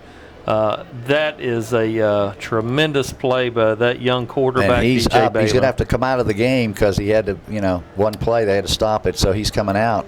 Who's going to be the quarterback? Is that going to be Looks Grant? Like they're up to the 26-yard line. Is that right, Bill? Yeah, 26-yard line, exactly. And Grant, let's see, who's the quarterback? Looks like Marcus Finley. Oh, Finley's the quarterback. Yeah, that's right. And that makes sense because he's normally the quarterback, but he's going to take a snap under center. First down, he's going to stop the clock most likely, and he does. He clocks it with 23 seconds left to go. Wow, what a game. Unbelievable. 22 seconds. Brad, you think back over the years and how many of these games that Blacksburg has lost, and you just hate to see it, that they've got to find a way to put this thing away. They've got to find a way to get a win here. This is the big thing, the hump they got to get over. And I think they will. I truly do. I mean, this team is full of winners and competitors. And I think they're going to find a way here. Okay, so it's 2nd down and 10, 23 seconds left. Radford has no timeouts left. And it's going to be Finley staying in a quarter, or is Baylor back in? Baylor's back in. Baylor's in. Okay, Baylor's in. He's got the snap. He's rolling out. Here comes the rush. Here's the throw. It's complete and out of bounds. He completed it to number 2. That's Shaquem James. 16 seconds on the clock. Not a first down, I don't believe. It's 3rd down, or 4th down, isn't it? It's 3rd down. It's 3rd and 1. 3rd down now. 3rd and 1. The ball's at the 17-yard line. I have a feeling that you probably see them go for the end zone here.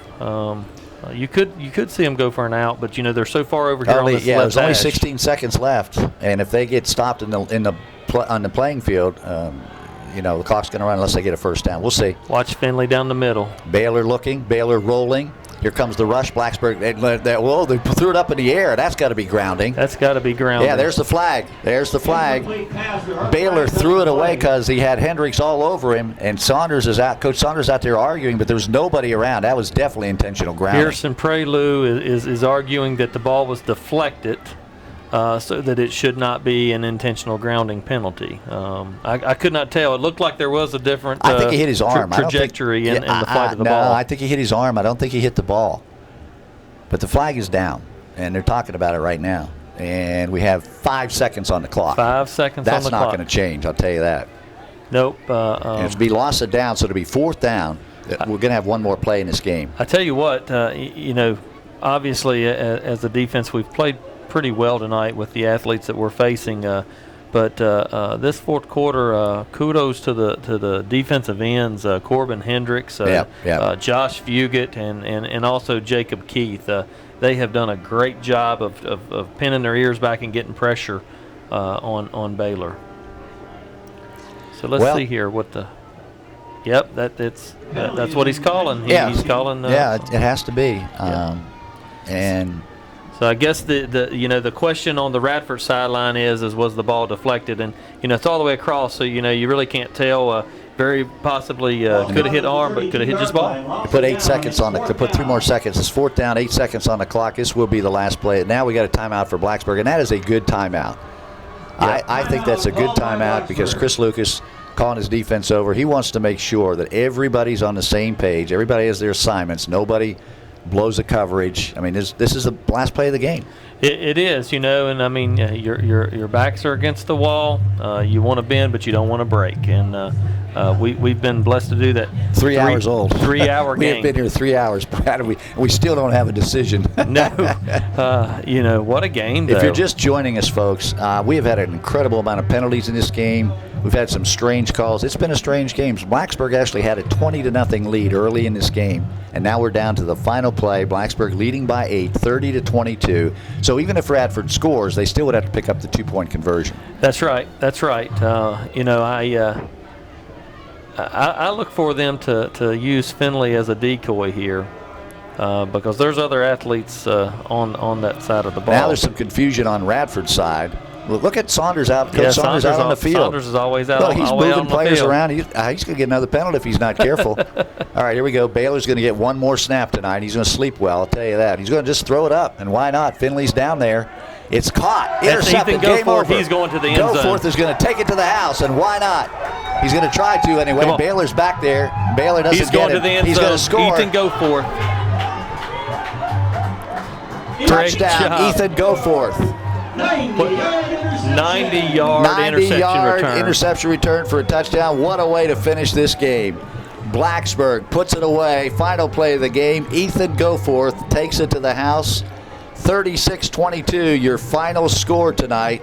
Wow. That's the way you want to end the game if you're a Blacksburg fan. All right, we're going to come back with our post game. We're going to have the scoring recap and talk a little bit more about this. Final score, Blacksburg 36, Radford 22, and you're listening to Blacksburg Bruin Football, 105.3 The Bear,